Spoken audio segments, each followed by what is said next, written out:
The Yellow Brick Road. This video does not reflect the actual views of real people. These are actors playing a role to entertain audiences. No persons or animals were harmed in the making of this video. Gosh, I love YouTube and I love Google. Welcome to the Yellow Brick Road. I'm Jordan, this is James, and we're going to be looking at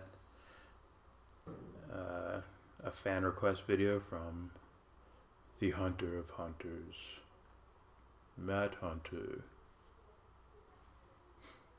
who recommended we watch the Q&A. He said he'd call in. From the Towson University speech with Jared Taylor. Just the Q&A portion, because laziness. So there's going to be like willy-nilly. They'll probably be playing video games. I'll be responding to whatever. I can do both, That's unlike weird. some people. So, here we go. The freak. Look at this. What's his name? Prince something, right? That's not showing anything. Are we live?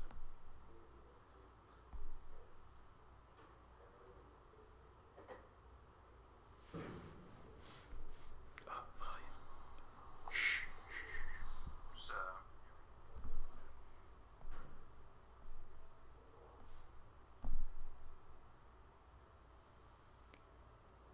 The freak.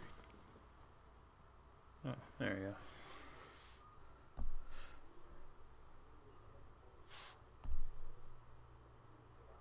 Alright, so here we go. Q&A portion of Jared Taylor at Towson University. The case for white identity. For some reason it has to.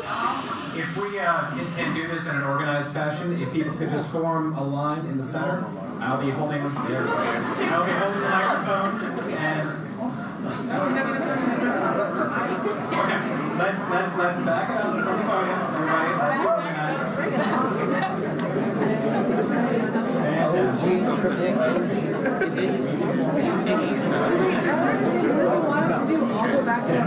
Excellent. Diversity is bad. Okay. That's probably good. If this is fine, and please, if you could make it a question, please. Yeah, we're not looking for any speeches, ladies and gentlemen, just a quick question.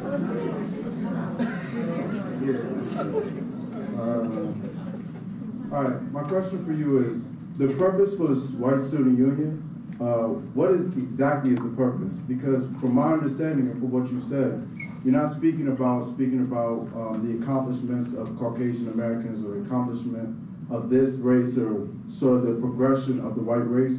You're more so speaking, from my understanding, as so much as the Caucasian race being the dominant race. And I had some key points, but because he said questions, that's why. But I do have key points I would like to ask, but that's my main thing. What is the purpose of this group? I don't care if it's a white organization, it could be an Asian group. My point is that when Caucasian Americans have a group, from history and from time has shown that it's not a productive group. It's a violent group.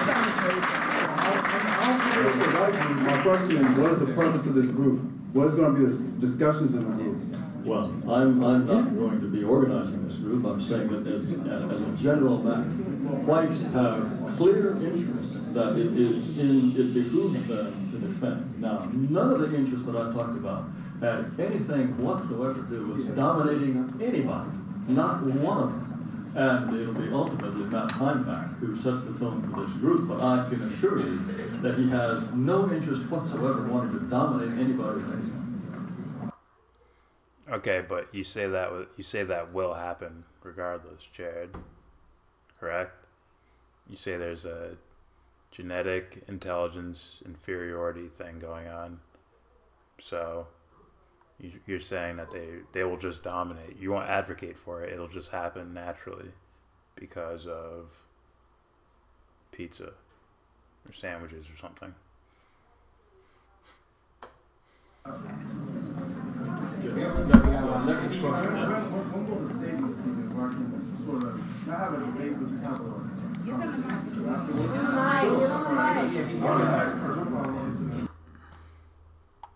That guy just offered a challenge, and I have no idea what the response was.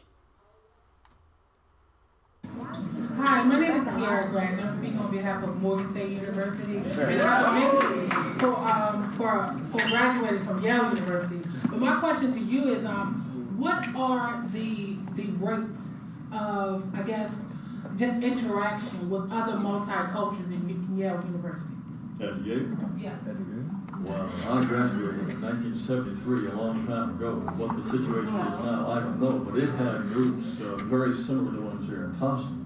There were all sorts of groups for blacks, Asians, Hispanics. Now, like most universities and like most multiracial organizations and institutions, generally people keep to themselves. Most people who are white tend to have white friends. Most people who are Asian tend to have Asian. There are different. There are people who are not that way. But generally, people tend to stick to themselves. It's the same at Yale. I imagine it's the same here. All right, but that says nothing about race, right? As much as it says about conditioning. I'm used to seeing this thing, so I move towards that thing because it's nice and comfy.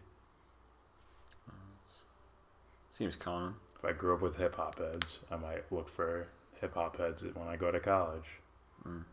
You know? But I don't know. They might even have a conditioned response of these guys are safer than these guys, right? You have the stereotypical white kid who would be scared of a group of blacks. Just like the stereotypical black kid scared of a group of whites. In blue uniforms. It's like, I'm going to get in trouble somewhere. And it's a particular type of black too, right? It's the urban style black in America. Right. Can I respond to that? If you can just stick to one question, then you can feel free to get back in.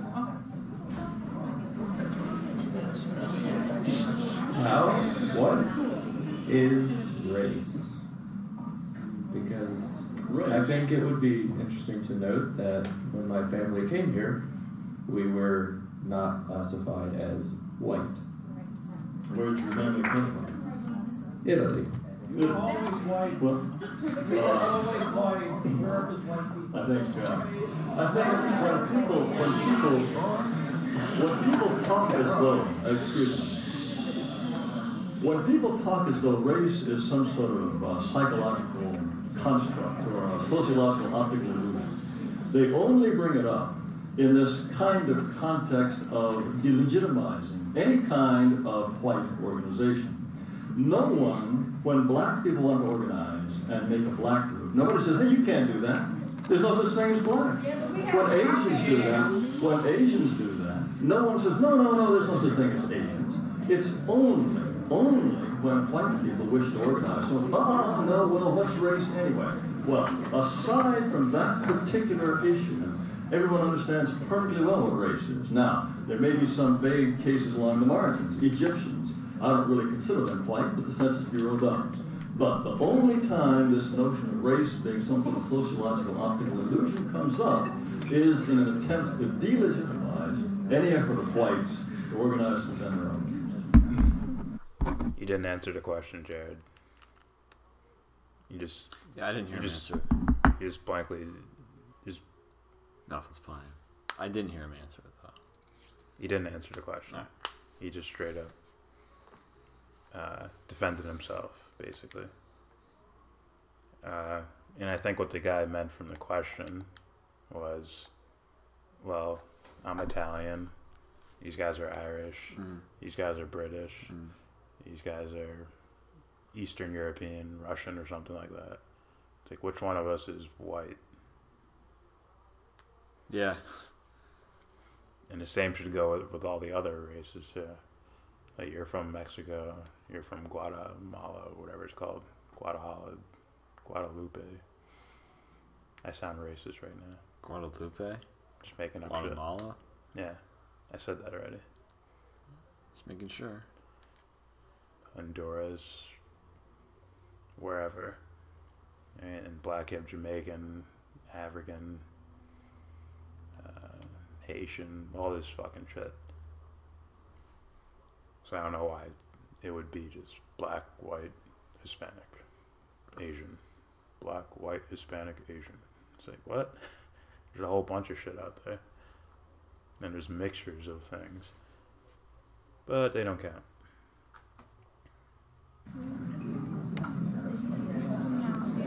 Jacob Baker, CCBCG. I was wondering, what did you mean by the term "our country," considering that you're not Native American, and this is. I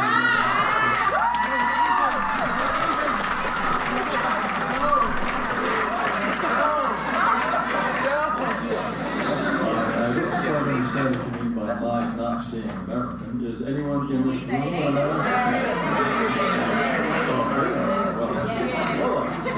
So you're saying that everyone in this room who's not an American Indian should clear out, including you?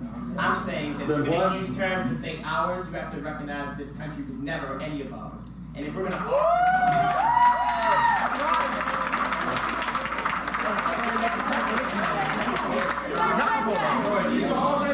Excuse me. If that's your view, why are you here?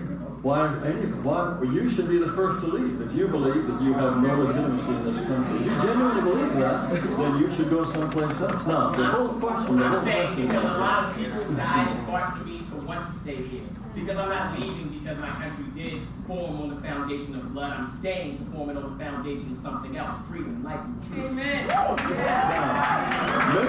many people will argue that, okay, the Indians were here first, so whites should have no complaints about being displaced by others. This, once again, is a spectacular double standard. If what happened to the Indians, becoming a minority, is a bad thing, and yet for whites to become a minority is a good thing, we're back to that usual double standard. If it's bad for whites, it's good. You got to make up your mind. Did he answer that? I'm not sure he did. Play it back.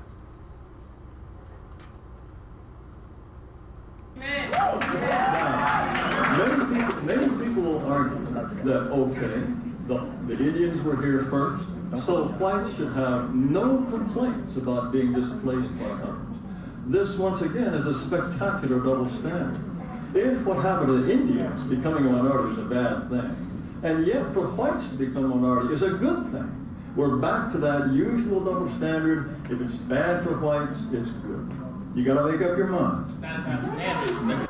You didn't answer the question. And the question was what? Basically, how is it your country if, like, Native Americans lived here first? And he answered what? Basically, well then, are you American now? Are you American? Or do the white people have to leave? Whatever? To not call it, to call it American? Like, do we have to leave to call it American? Only Native Americans can live here? Yeah, it's dodging, kind of. I don't think he answered the question. He just defended himself. Yeah. It's like, dude, it's called an atrocity. You don't have to, like, it happened. All you gotta do is say it's dirt and land. Yeah. My ancestors came here, shit got fucked up from all sides, from all corrupt sides around. Whoever conducted a corrupt action fucked shit up. Mm-hmm. And here we are now. Yeah. Minority. Next question. That's all I had to say. Thank you for coming. My pleasure. My name is Leah Bass. and I'm a member of Delta Sigma Theta Sorority Incorporated, which was founded on the campus of Howard University. The purpose of the organization is made because Black women were not allowed to join sororities at that time. So my question for you is, how would you define oppression? Because that isn't something that I heard you speak about very much this evening, and I just kind of wanted to further understand what is your take and stance on what oppression is and how it can have an effect on one race. Well, oppression can take all sorts of forms. Presumably, if one group dominates another, you find that in Arab countries. If the Shia Muslims are dominating the Sunnis, not letting them vote, not letting them have any kind of access to political power, that would be a form of oppression. In Saudi Arabia, they don't let women drive. You could say women are oppressed. In Saudi Arabia, they don't let Christians practice their religion. I would call that oppression of some kind. There are different kinds of oppression all around the world. If one group is somehow putting pressure on some other group and denying it some sort of basic human right, that's how I would define oppression. As Matt Hunter would say, well, why didn't you bring up any whites that caused oppression? Huh, Jared? Wicked whites. The wicked whites. You see how it's silly either way? That's why you just argue the points.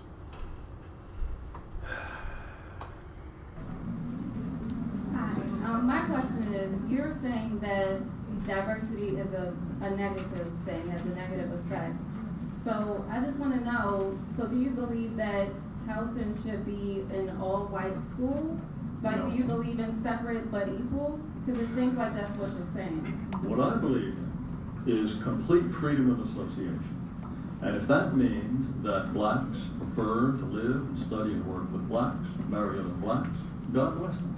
If whites prefer to do that, they should have that right too. Now, for those who wish to live lives that are completely mixed, they should have that right too. All I'm saying is that most people, given the choice, will prefer the company of people like themselves. You'll find that in churches, for example. 90% of American churches are at least 85% one race. That's because when people are not forced by government or university or some kind of authority to mix in this diverse way, by and large, they prefer to be separate. Now, if people wish to mix, that's their business. All I'm saying is, if people wish to be separate, they should have that right, whether they're black, white, Asian, or anything at all. I mean, it's just nonsense. Pure nonsense. Like, yeah, people, like-minded people want to hang around each other. Like, duh. That's all that said to me. Like-minded and probably biological, like, family members. Like, oh, that's my sister. We shared a fucking bedroom. Maybe I want to hang out with this person. It's like, duh. So, once again, poor argument. For Canella?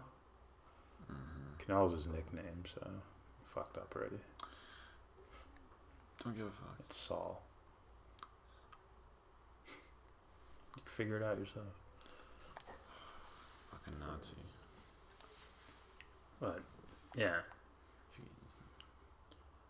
That's nonsense. I'm really trying not to bring up like historical factors. Like if you take the white churches and the black churches with whatever he said, it's like I'm really trying not to bring up like, you know, there was segregation not too long ago, and you got to remember these people like in modern day, their parents and their grandparents were living through that to where they were segregated, so they probably get used to it. They probably made relationships within a certain community and just stuck to that. Now, why was the segregation happening before? Well, it was instituted by the fucking state, essentially. So, yeah. But there you go. There's my historical reference. That just makes common sense to me. Ray Windbush, Morgan State University. Yes. Mr. Taylor, people classified as white, such as yourself, comprise a global white minority, only comprise about 8 to 10% of the world's population. Do you think that any of your white supremacist ideology arises out of your conscious insecurity of being a part of a genetic minority when it comes to skin color? In other words, do you have a fear of a black planet?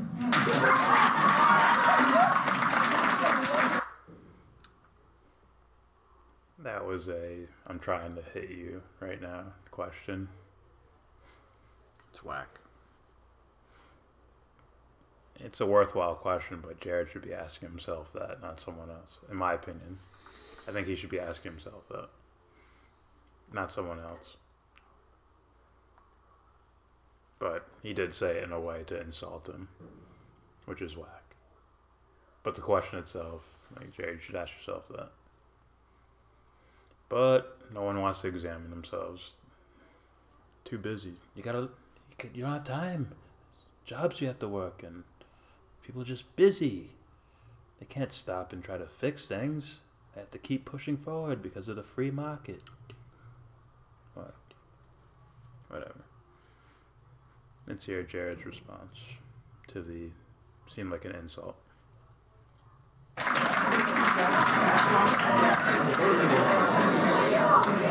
of all, I'd like to know, could you quote me anything else that I've said that was white supremacist? You constantly refer to to intelligence of races. Constantly. I believe we just saw, was that him? The video with the architecture? Yeah. That was him, right? Yep. Yeah, that was him. And that wouldn't be supremacy, though. But then if you say, okay, what's the dominant force in the world right now? It would be Western culture. But that would be Western culture. And since he says it's all determined by genetics, then you would be saying you have supremacy over the other races. If it's not IQ, it's something else, right? Like Stefan Molyneux would bring up, well, that's why we develop things like democracy and individual rights. Something about our culture that did that. Which is explaining why Asians have a higher intelligence but don't have a propensity for individual rights like the Western world does. Mm-hmm. So, but you basically advocate for white supremacy without saying the words white supremacy. Well, his argument leads the door open to that, so. Yeah.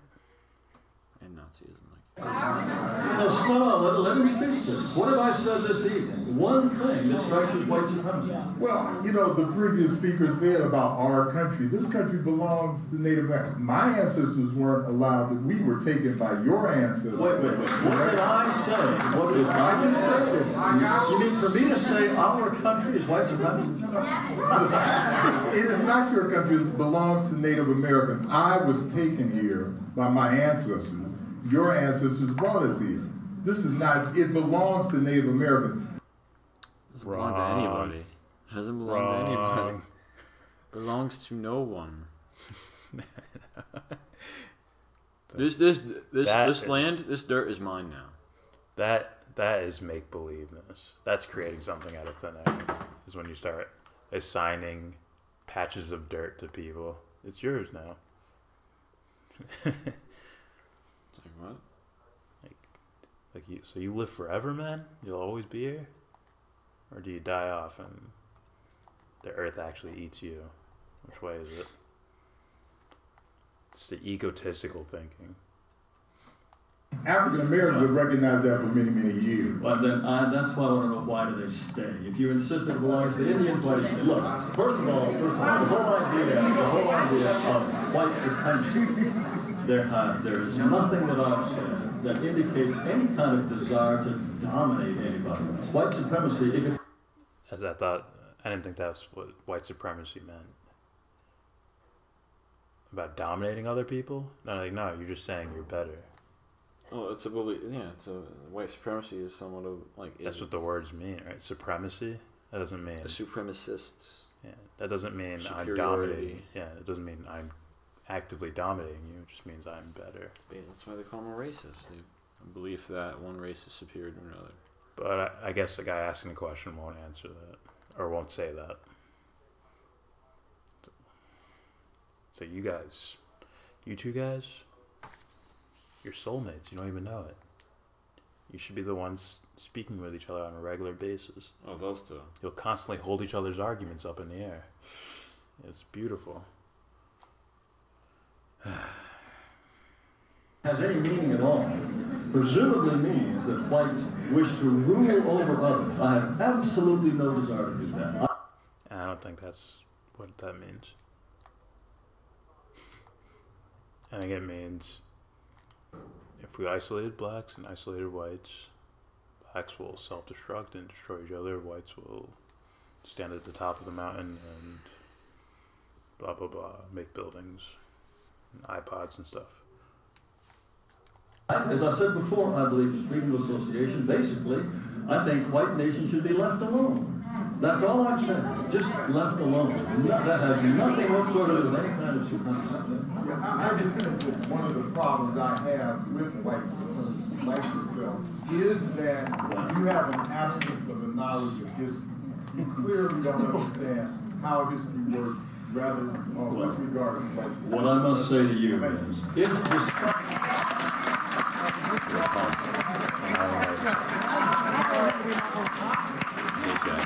Don't walk away. You didn't walk away. Judging from the question that he asked earlier, do I have fear of a black planet? If he is looking forward to a black planet, that sounds rather black supremacist to me. But if he insists that he is not a black supremacist, I'll take it as his word. See?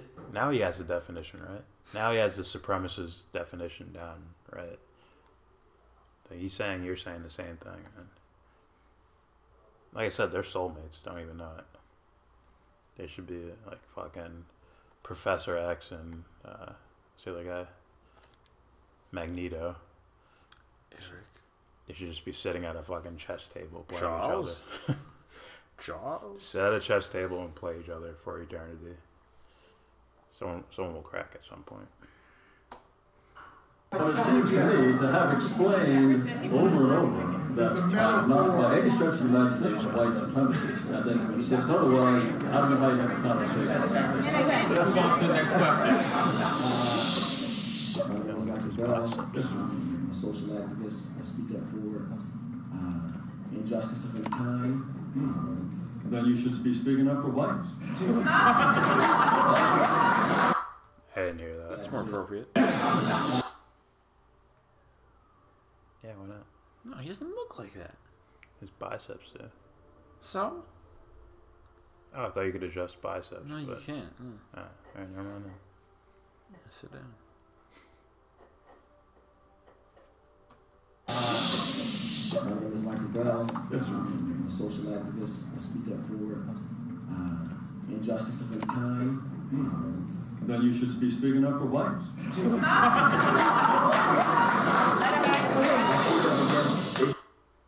Or just speak up for injustice anywhere. Yeah. Right? That's what a champion does. Yeah. Then why are you here? What you're saying is stupidity. Anyway, you said that diversity is a strength, and that was a myth. You said that that's a myth, that diversity is a strength, correct? By and large, it's a weakness. Wherever you find it all around the world. Okay. But this country was founded on the principles of diversity. This country has been known as the Great American Melting Pot. It wouldn't be what it is today without the other countries we have immigrated to this country. The United States was founded by Englishmen. If you look at the signers of the Declaration of Independence and Constitution, there is not a single name there that I can think of that's not Anglo-Saxon. It's straight up and down the line was. And in fact, John Jay, one of the founders, wrote in the early Federalist Papers that he gave thanks for the fact that this country was populated by people who were so similar to each other in ethnicity, language, religion. He said that gave strength to the United States. And in fact, the very first naturalization law passed in the United States in 1790, this is the very first Congress. One of the decisions they had to make was, who was going to be an American? They got a brand new country. Who is going to be an American? And they said only free white persons were going to be allowed to naturalize as U.S. citizens.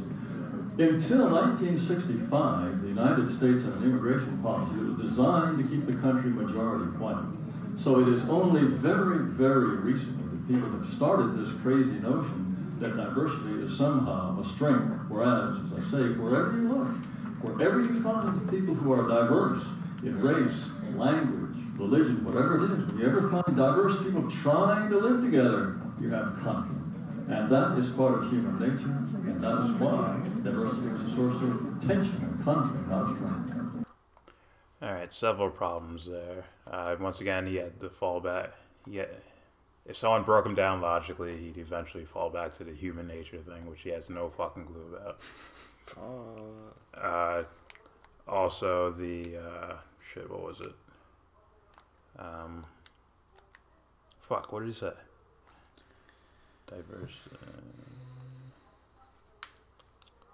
Diversity, not a strength. Yeah, I agree with that. It's not by and large a weakness. That's make-believe. It's basing it on, as Firas Zahabi would say, you know, you could just say goblins that are doing it, really. Invisible green goblins doing it. Gremlins. Yeah, so you have no truth there. Gremlins are different. So you have no knowns there. So I don't know why you would say that. Unless you have a biased perspective you're already moving towards. There's one more thing. I fucking missed it. First, people trying to live together. Language, religion, whatever. Conflating race with things like religion and language, right? If it was just, if race and language were absolutely connected, we wouldn't be able to talk to each other right now. Correct? We can't. Correct? If race and religion were strongly connected, we wouldn't both be able to be Christians, but obviously we could be if we wanted to. All right, we couldn't, but we could be. So why are you conflating race with religion? Why are you conflating race with religion and language? You can learn languages, you can learn religions. Race you can't learn, right?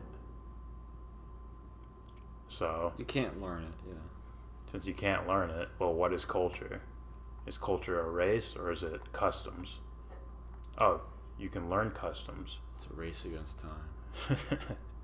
So you're gonna have to fall back on your race and intelligence argument, which is gonna fall short, which is gonna bring you back to human nature argument, which is full of shit because you probably don't understand that at all. Actually, I'm awfully sure you have no fucking clue what you're talking about when you say human nature. Just like most people have no fucking clue.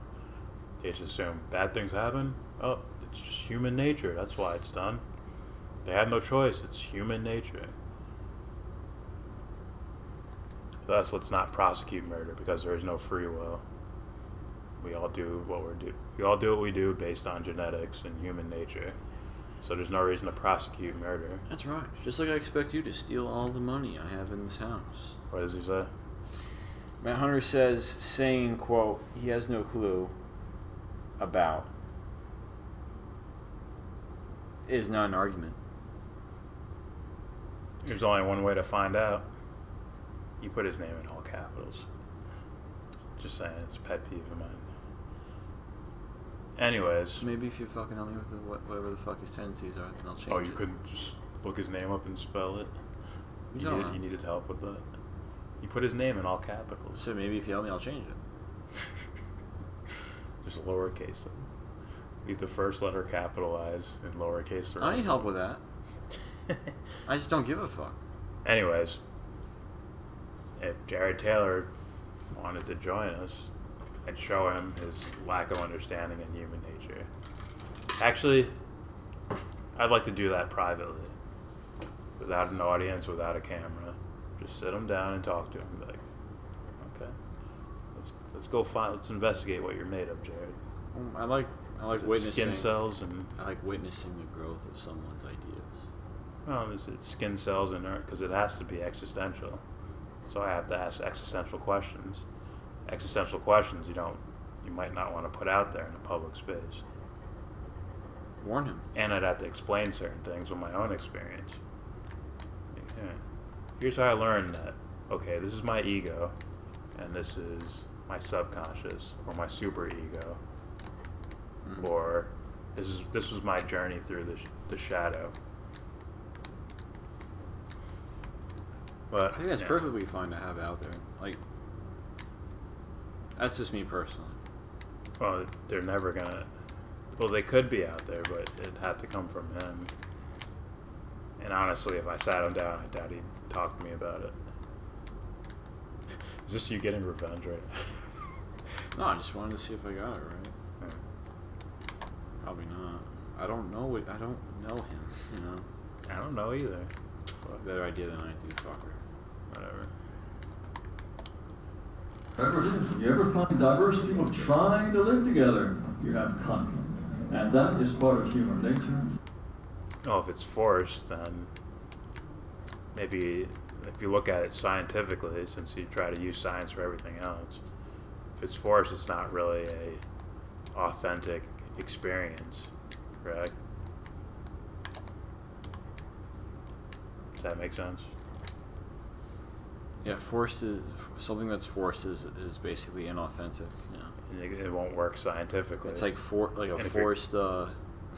forced system that's supposed to replicate basic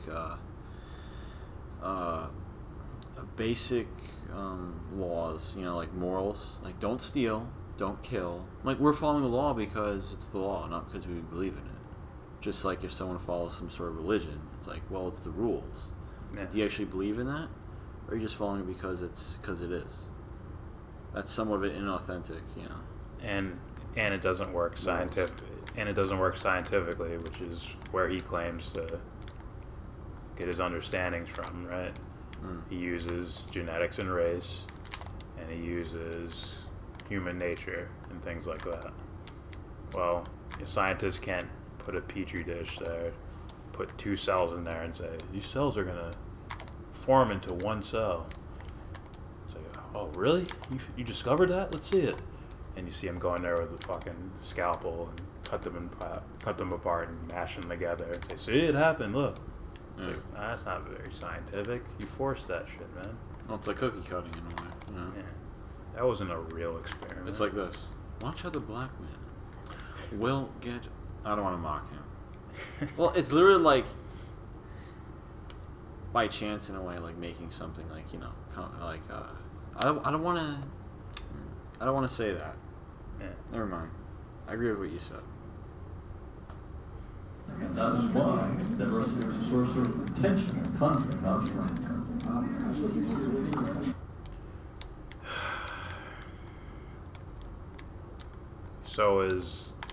So are couples when they first meet.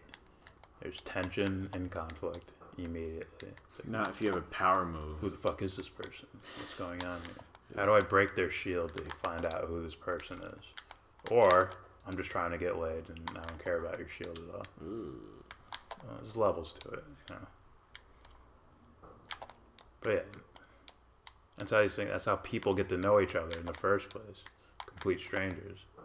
Now, if they have the dumb conditioning out of the way, which is what a lot of people, right? Yeah. Let's say the 1950s, a white guy meets a white guy. There's already labels that are fallen to the side that you don't have to break through, right? A conditioned level of, this guy's different than me. He probably behaves different than me. What do you say? He said, damn. Damn. No, D-A-A-A-A-Y-U-M. He said, damn. Maybe I don't know if that's a good thing or a bad let's say it's a good thing. Keep playing. Can you give him the mic? You continue to indulge in your white culture. Fuck, he did it. What did he say? You didn't hear him do that? Didn't hear. No. Your white culture. He did that. Oh. Ah. Give him the mic. There's You no continue place for to that. indulge in your white culture. Why they walk away? I hate that shit. Oh, he's a child. He's a kid. I don't give a fuck, man. Oh, you mean like, I mean, on several levels, right? First of all, he's conditioned to believe, oh, I'm 22, so I act this way. Rogan, when I was 20, I was dumb, so, you know, it's just the way it is. No, it's not. You think you're conditioned for that, asshole? And then you have the just immature, straight up. Yeah. And it doesn't matter what age you are. That ain't Look cool, into though. conditioning, man. It's not cool. Learn what the ego is. That takes, and it's not really a time thing as much as it's just notice something different. Right? Most people try to do If meditation. you're going to the Pearson route, it's going to take you exactly 7 months at least. Sam Harris. My bad. Yeah. No, Pearson said that. Something like that. Yeah. That's good. Well, it's going to take you a couple years or something. Well, Harris thinks it's a matter of biology, which is why he says you can do it in this uniformed way. Sit down, put relaxing music on, close your eyes. No, just cross your legs. Try not to think. And if you're flexible enough to suck your own dick, and then it's like, are you telling me how to meditate? And you can see Harris try to build a world around that idea. You are your brain, and you can see him trying to build a world around it, and it just falls short. Hey, but he can dismantle a fundamentalist religious person. Good job. Women not being able to drive cars. Good job, Sam Harris. We needed you for that one, man. You're really good at that stuff. For a second, I thought you were actually complimenting him. That took a fucking big left turn. He does alright with the religious stuff. Some religious stuff. And then I want to hear his. He tries with objective morality. He just has some. He almost sounds immoral while he's trying to explain objective morality. That's what kind of bugs me. Ted Bundy, you don't listen to him. You listen to the Dalai Lama. It's like, what? Like maybe Ted Bundy feels a certain way, dude. Like, you know. Like, and if Jesus came back, it's like, don't listen to the Dalai Lama. Listen to me. Since I'm relatively more moral than him, why would you listen to? I don't know if he'd say that. He'd be like, "Hey, it's a joke." Oh. Me and Matt Hunter couldn't tell. Sam Harris is the truth. He's the true truth. It's been a while since I heard that. The true truth. It's a good movie. My face. I have one quick comment and a question. I like to use SAT scores as a measure of intelligence. I happen to have a perfect 800 on my verbal, which is not affirmative action. That's real, and I happen to still think you're wrong. Okay. I think that there's a question to be asked about the conflation of whiteness and ethnicity, as I believe you were doing many times in that previous question. Many people from this country, as you stated, are from Germany, are from England, are from countries that you would consider white. But whiteness specifically, in its legal history in America, was codified in laws and customs that were used to do violence to people who were not white, including the people who you would seek to defend. Italians were forced to assimilate into a quote-unquote white culture. So when you say you support a white student union, it seems to me you would have to defend the legal use of whiteness in this country, which was used to do things like justify free sex for the man, used to justify Native American discrimination. There's a distinction between affirming the ethnic desire to say I'm German and I'm English, and affirming whiteness has been used in America as a legal tool to do violence, slavery, and genocide. So when you say you wish to defend associations, it seems you must also defend that how associations and power structures in this country have been produced is through a history of slavery and genocide. You can't say neutral and move between. So you want to defend the current power configurations that determine associations in American life? That was, I believe he asked the question like 8 different ways. He just asked the same question 8 different ways. How do you defend the power structure? Or how do you, if you want to start an all-white group or something, how do you defend? Didn't that power structure have to come about by doing this to other people or something like that? I don't know. I can see where the idea would come from.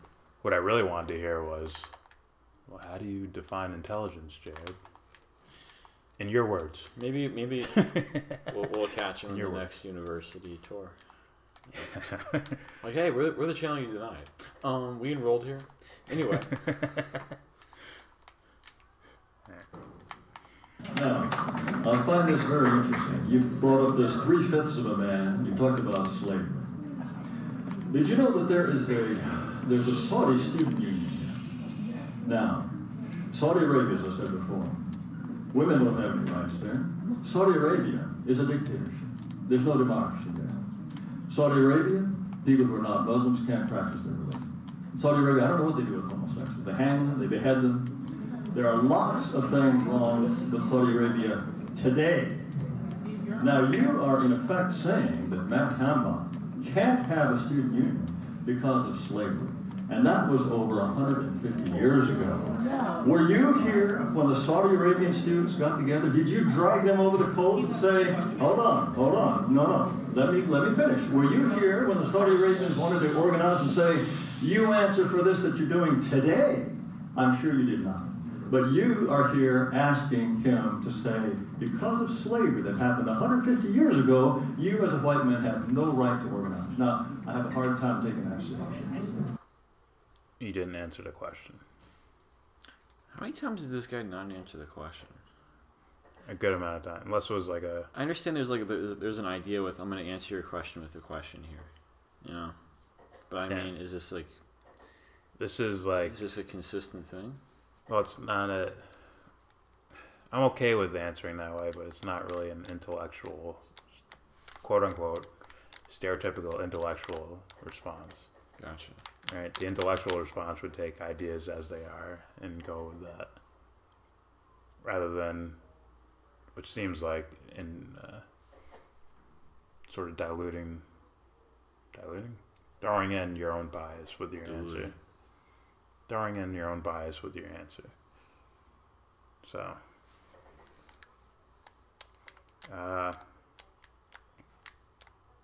well, I think all crimes of humanity should be brought to the table. All of them. It's like, here, guys, we're gonna take this table out. We're gonna have fold up cards. Fuck. We're gonna write down ideas that have happened throughout human history. We're not gonna say which group did it or whatever. We're just gonna write down good ideas and bad ideas on little cards and put them on the table. And we're gonna pick one card up, and if it's bad, we're gonna throw it to the right. If it's good, we're gonna throw it to the left. If we don't know, we'll leave it on the side. Don't you want to establish what's good and what's bad? I think they can innately do that. Gotcha. Right. Unless it's already a group of people who are... I think the guys who say, in Saudi Arabia, say that you can't drive, already understand that that's the bad idea. It's just good for them. Alright. Not good, moral good, but like... Some sort of benefit. Yeah. If I rob $1 million, I'll have $1 million. Right? So, yeah. Like, why can't we just stop for a while and say, okay, what's a good idea, what's a bad idea? Let's say they bring up... By the way, it's not too simple. Let's say they bring up, well, should we separate the races? Okay, let's start that in the neutral pile. We'll come back to that later. Because that has nothing to do with good and bad. Right? We're only looking at results here. You'd only look at results with that one. It's not a moral question, really. You're only looking at, will they destroy each other or will they live in peace? That's not really a moral question.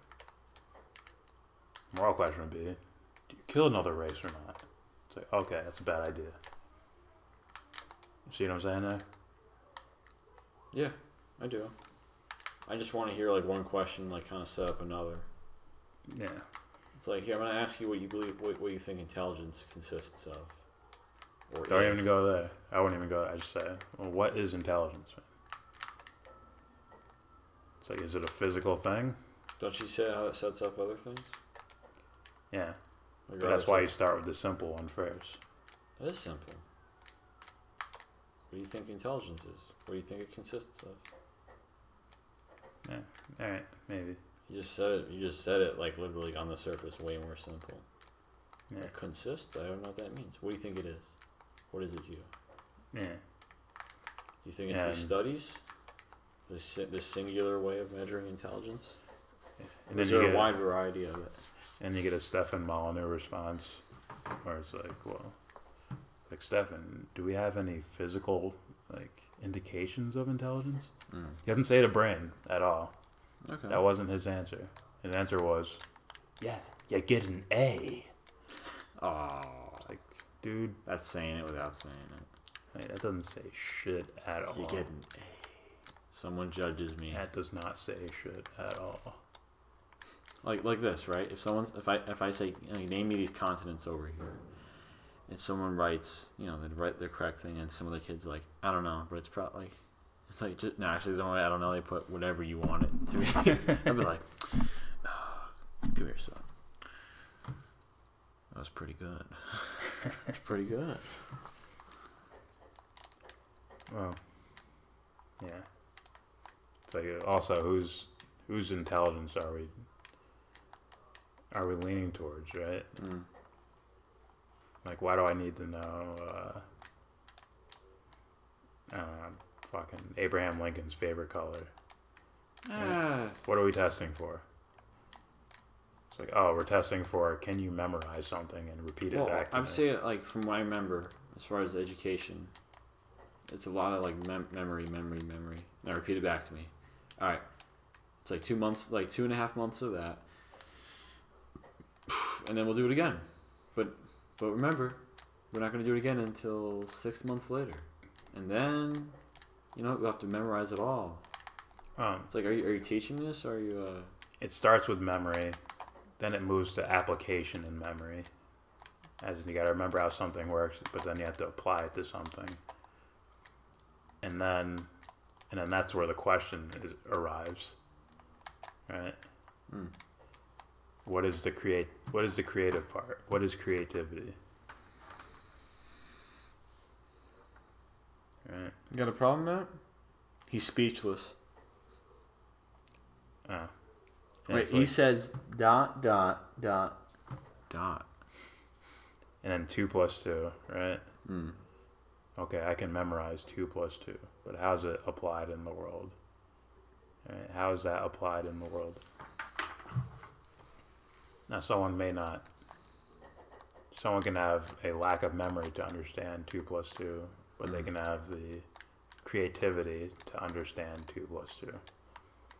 Well, Does that make sense? Oh, sure. It's just like, like it definitely has its place, But we have to understand it's also created by people, Yeah. How it can also be applied in numerous ways, and it is beneficial, So that's why I don't scoff at these, things, Those things are to be celebrated, but not to be held as truths. Yeah.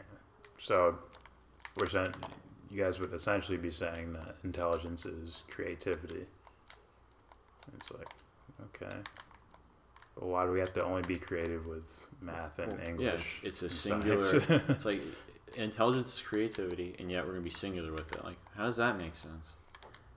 It might just be creativity on its own. And if you guys want evidence, just look around you. It's everywhere.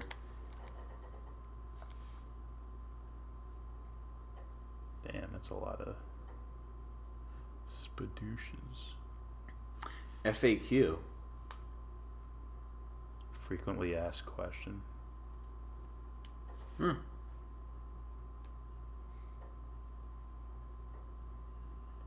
is trolling? Don't worry. Hans Holtz. Hans Holtz. Great to have you, my friend.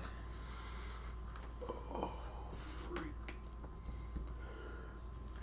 He thinks... I think... Whatever. This, Hans thinks Trump is Jesus. Trump equals Jesus. See his commitment, religious attitude, patriotism. He really made me cry out. Hallelujah. Okay, I'll sing for you guys. This is awesome. Mine eyes have seen the glory of coming of the Lord. Fake hoots? What? Matt Hunter's telling me some sort of ancient food. He's calling us. I don't know. He's calling us. It says cuts. Q. Or backwards P. Hans says he is trampling out the vintage where the grapes of wrath are stored. Oh, yeah.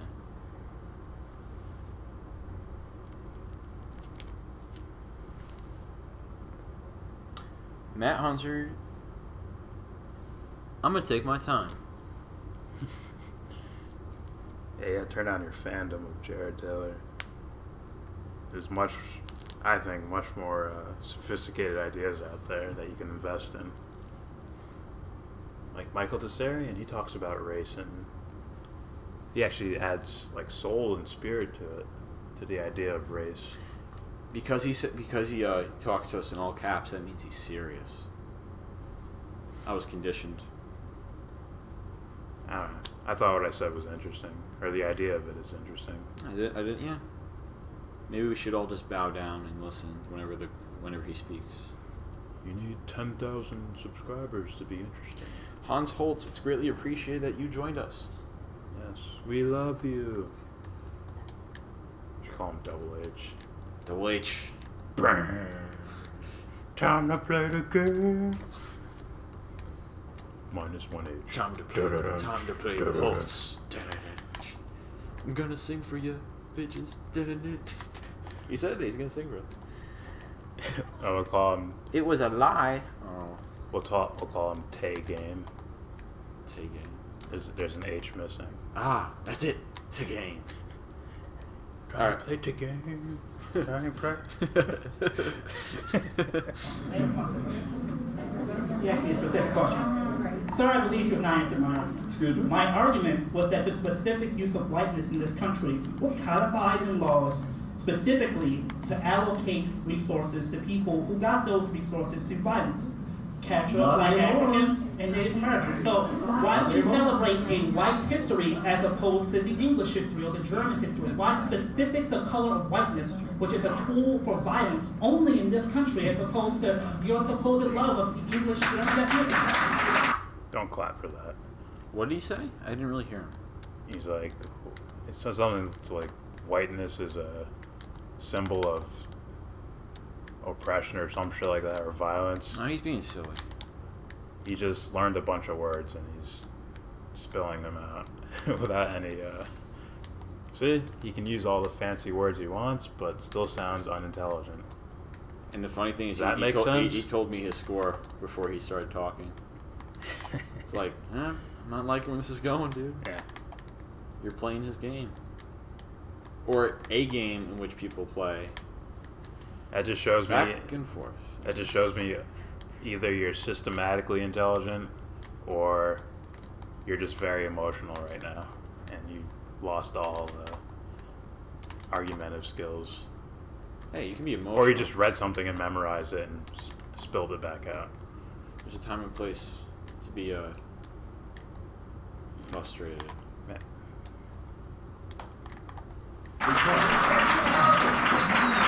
Get him, Jay. If I walk into Harlem and somebody decides, well, there goes a white guy, and I'm going to attack him because he's white, that person is not going to say, is he German? Is he a white? Is he Italian? No.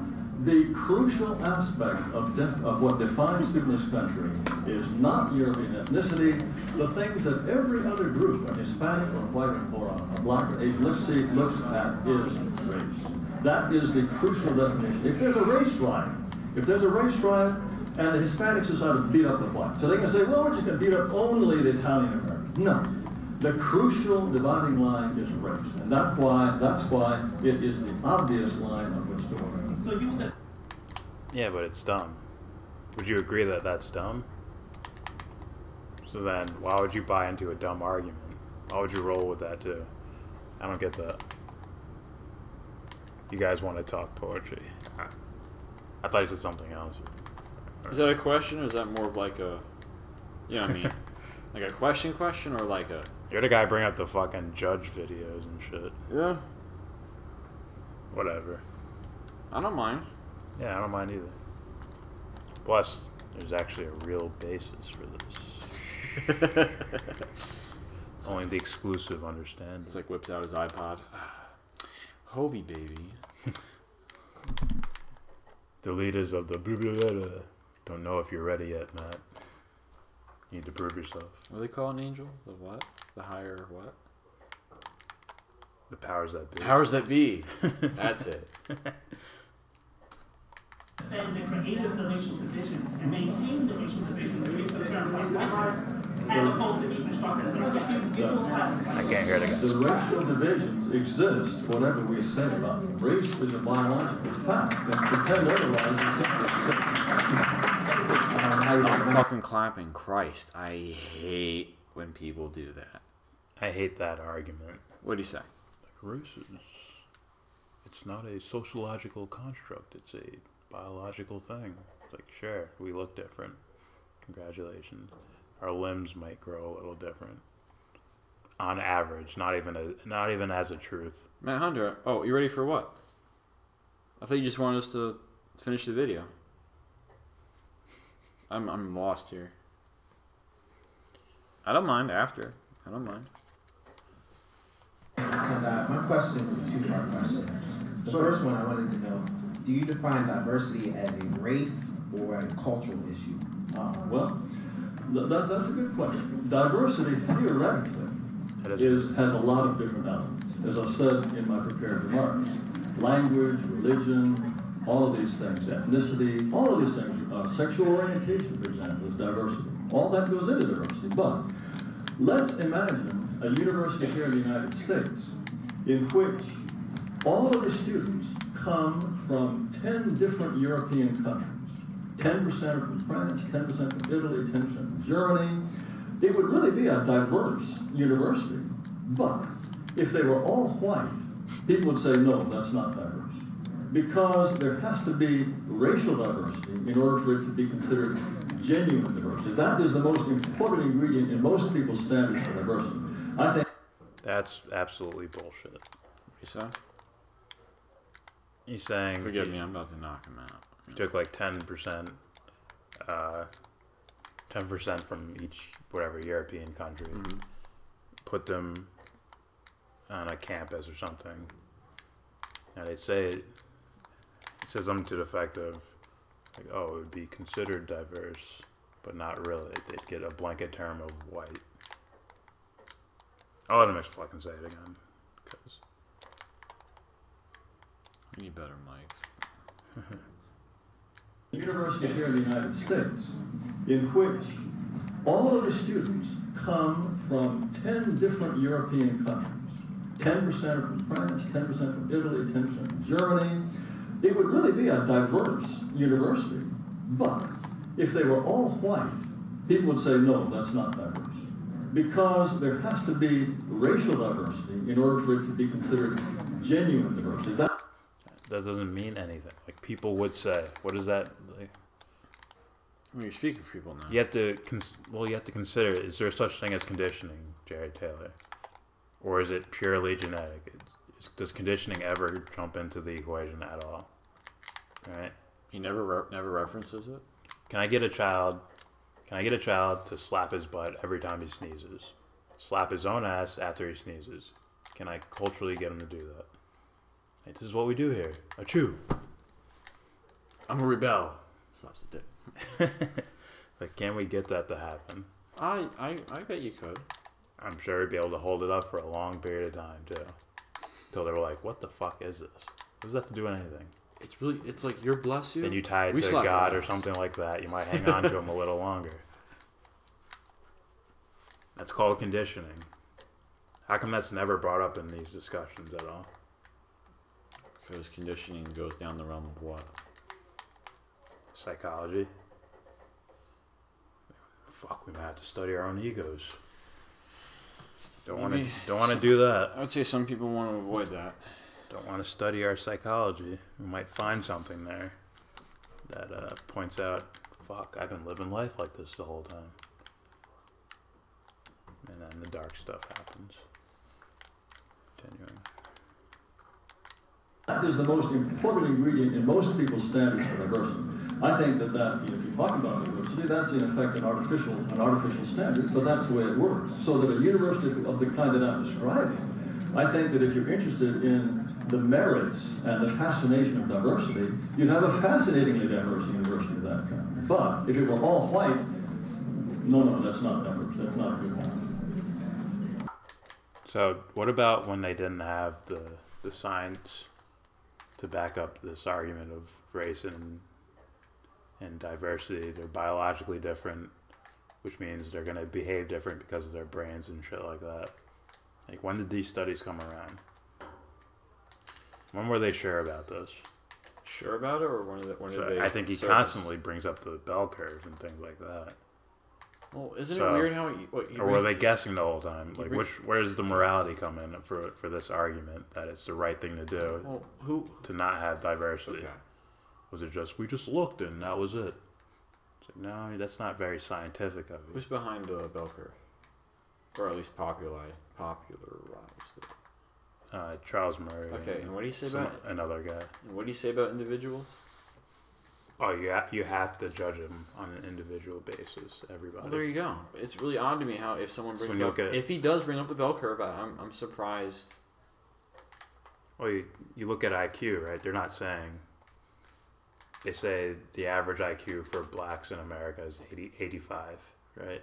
You're not going to one and say, oh, he's 85, she's 85 too, he's 85, he's 85. No, it's like one might be like 110, another one might be 70, one might be 90, but one might be... I don't think there's anything wrong with deciding to measure, like right now, on average, with this select group of this type of intelligence, right, throughout all, at least everybody who's going to school, this is what we got. It's like, this is interesting to me. That's all. Yeah. Or and then maybe we should fix this, or really try to find out. Well, it's this. It's like, well, and why is this? Is there something going on? Because someone who says something like that, judging each individual, individually, I don't think you'd say that unless you had some sort of idea behind that. It's like, Well, you got Stefan Molyneux saying, well, the average IQ of these guys are this. It's like, well, how do we fix that? Well, you can't give money to government programs because that's the welfare state. So it's like, what are you saying then? And he might essentially say, separate. You wouldn't want to say it right now. You see, the white farmers in South Africa couldn't allow them to vote. It made sense because their intelligence levels. They might vote for sticking goats up their asses because of their intelligence levels. Isn't this the same guy that decided to leave? They'll vote a goat in for president. Like he said he couldn't go back to wherever he used to live because it was overrun by Muslims or something. Molyneux? Yeah. I don't remember. I don't want to speak for him. I just thought that's what you said or something. Based off that point, I have no objection to a white student union because half my family is white. Well, is that the only reason? No. Based on that issue, I also understand that you and others of your complexion have issues as far as getting employment, as far as going to school, because people don't know. I was accepted into MIT a long time ago, but I didn't go there. But if you were Asian, it's harder to get into MIT than if you were black, white, or Mexican, based on the unproportional percent that do apply to MIT. Yes, so there is an issue that others are ignoring here that is not race as you are or they are taking it. It's more basically they are people, just like every one of us, that have issues. And they want to come together to talk about those issues. Now, those issues may be disliking others, liking others, not getting along, it doesn't matter. You know, black people get together and they talk about those same things. Why shouldn't they? Sure. Well, I think that's very fair-minded. I salute you. I think most black people. What the fuck? That's a good answer. Like, aren't moderators supposed to be completely like neutral? Yeah. Just fucking shaking hands and shit. Imagine he's like, you're one of the good ones. I'm just kidding. We will agree. We need to separate immediately. Look, I admire anybody that like if Taylor actually does believe this and he feels like this is the truth and I must go, and I admire that if you think that's, if you actually think that, if you're I'd understand it. I wouldn't completely admire it. Ignorant. I'd understand it. I wouldn't admire it. I'd be like, oh, you didn't do the work because I know this part, right? You're telling me the whole world's favorite color is red and mine is blue, so you're wrong. You didn't do enough work on this. I think though, but I'll respect you if you truly honestly believe it. I just know this is wrong. Yeah, I meant respect rather than admire. Oh, I'd admire someone for standing up and saying these controversial things if he truly believes. Well, sure. them. I mean, look, like now if he truly believes them and he goes out and says it, I'm like, oh, okay, that's like if this guy ever gets like really noticed, he can't go anywhere. Oh yeah, he's fucked. At least right now. Unless he follows his own advice and moves in a white neighborhood only, and make sure it stays white. Bleach white. In fact, if you approach them in a reasonable way and say, look, you have interests, you wish to get together with other black people and talk about things that are interesting to you, we as whites wish to do the same thing. I think most black people say, sure, that sounds entirely the guy smiling like, right? Yes. How you doing? First of all, before I ask my question, I just want to point out you were born in Japan and you listen to B.B. King, so you're the product of diversity. I mean, you appreciate diversity in your personal life, in your private life, so I don't see why you would have an issue. But I digress from that because I got to point out something here. I think the main reason why a lot of people have an issue with the white student union here at Towson, I see it when you were speaking here today, and the first question that made the point just now. You've just been talking about everyone else. You have not been talking about white culture. You've been more or less complaining about what is being done to white people in your mind or what have you. And to speak to the gentleman's question about white supremacy, you didn't include in your remarks the mantra that you generally use where you say that black people are genetically inferior to whites intellectually. I've never said that. You bring up Margaret Jensen, you bring up Phyllis Rushton, they've been at your conferences, but I'll let you respond to that in a minute. My question is, you see a lot of people concerned. This is the concern. Is a white student union here in Towson going to be some sort of tool to lash out at all the other students on campus? Because if that's the case, of course they're going to be upset. Look. If you were going to organize a student group to lash out at all the other groups, what kind of possible activities would you have? That has never happened among whites on a university campus that I have ever think of. No one ever even wants to do that. In the United States today, the idea of white people getting together, okay, who are we going to attack today? That is absurd, and you know it. Now, when it comes to... That's absolutely absurd. It happened last year. Furthermore, yes, you said that I've been talking about systematic racial discrimination against blacks. Yes, I have. Now, is that not a legitimate grounds for organizing? If blacks were subject to systematic racial discrimination, of course they would organize. You'd be the first to tell them to organize. But for whites, it doesn't count. Whites, there's a double standard. No. For whites, no matter how they are discriminated against, they must not organize. That's your view? But sir, I don't think he answered any of that. Doesn't sound like he did. Well, the student part, but the comments he said before, I didn't respond to them. I don't think so.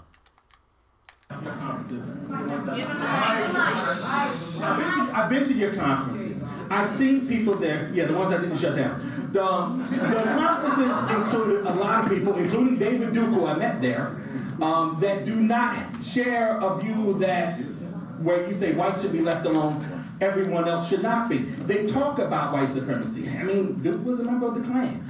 And Stephen Barry, who people don't necessarily know, he tries to form militia groups, racial militia groups. They were there. Are you holding me responsible for what Stephen Barry does? Is that what you're trying to do? That's just crazy.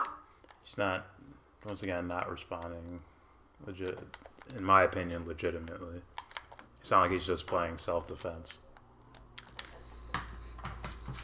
Yeah. Homily in the corner. The guy on the mic asked him what Matt Hunter asks us usually. Yeah. Why don't you complain when the black guys do something? Or have there ever been crimes against whites? It's like, yeah, but we don't really look at it that way. Just look at the most prominent ones throughout history. I don't know. And then that dude asked Jared Taylor a similar type of question. Why aren't you bringing up, I don't know, white incidents of bad behavior? And basically didn't answer it. It's close. Let's see if it gets screwed just like in real life, boss. How many knockdowns though?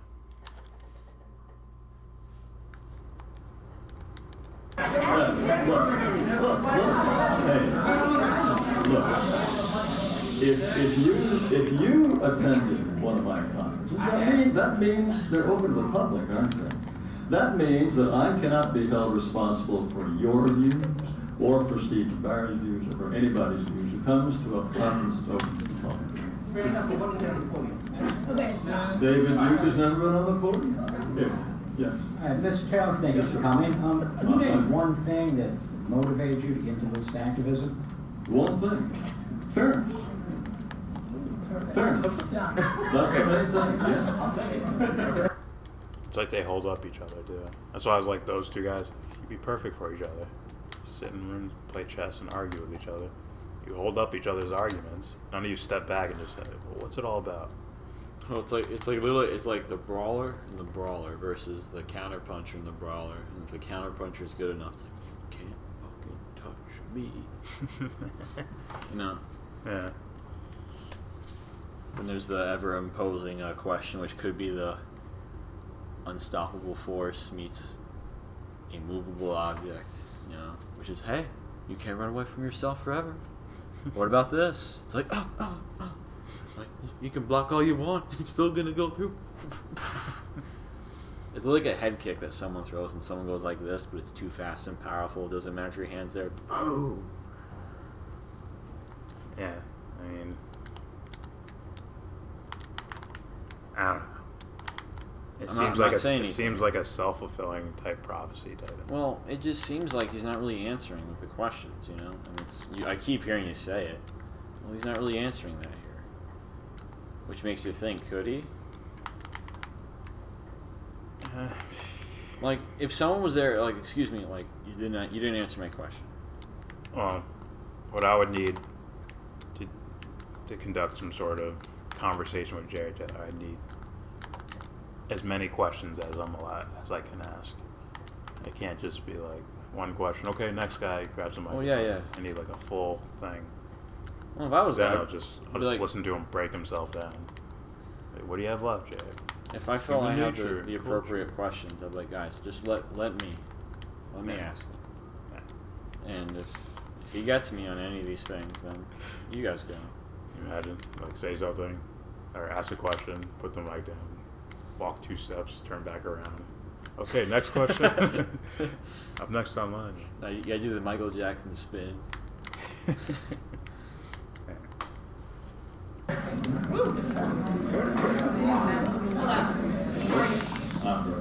My name is Octavia King. I'm a student here at Towson, and your idea of diversity kind of confuses me. Only because when you say diversity at first, you say you want to celebrate diversity by creating this white student union, and then you want to denounce it by allowing white supremacy in the country. Not white supremacy as you would say, but you know, white supremacy. And so, what none of let me just do one thing straight. Let me just do one thing straight. I want to hear the question. Wow. Diversity at first, you say you want to celebrate diversity by creating this white student union, and then you want to denounce it by allowing white supremacy in the country. Not white supremacy as you would say, but you know, white supremacy. And so, what let me just do one thing straight. Let me just do one thing straight. I just want to know what white supremacy is. Now, are you saying that if, hold on, no, let me ask you a question. All I've said is, if white people want to be left alone to meet together, is that white supremacy? That's not what I'm saying. No, I'm not saying, but all you were saying was you want the white majority to last, correct? That's what you were saying. I think a white country that starts out with a white majority, I think that there is no reason why it should replace itself. No. I don't believe this, only because the people who stepped off that first boat onto this land were not only white. As we know, some black people stepped on there. So there might have been a white majority, but all of you weren't always there. We were there first. And only with westernization, imperialism, and oppression has it come that we act like this, that you guys act like this, like you're more powerful than us. It's not fair that you have oppressed us all of these years, and then you come to complain that I'm the one who's taken away all your rights. That makes no sense to me. Stop! God damn it! Hold on. I hate it when people clap. Fucking listen. Like, I don't agree with what she said. You want to hear what's funny is that we've heard all these different black people asking questions, and they're all diverse in nature. There's like diversity within the diversity. Yeah. It's kind of funny. It's like, dude, are you hearing the questions? Like, some people are like not really angry at you, they just have a question. Some people are openly angry. Some people just, I start talking louder and people start clapping. Here's my problem. It's like, when people clap, it's like, oh, you already decided who was right. Yeah. Great. So we're going to measure intelligence by that? So by the measure of applause? Yes. No. By who agrees with me the most? Most intelligent.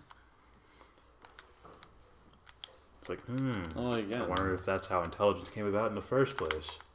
Who agrees with me the most? But whatever. Who knows? I honestly I don't recall saying that you have taken away any of my rights.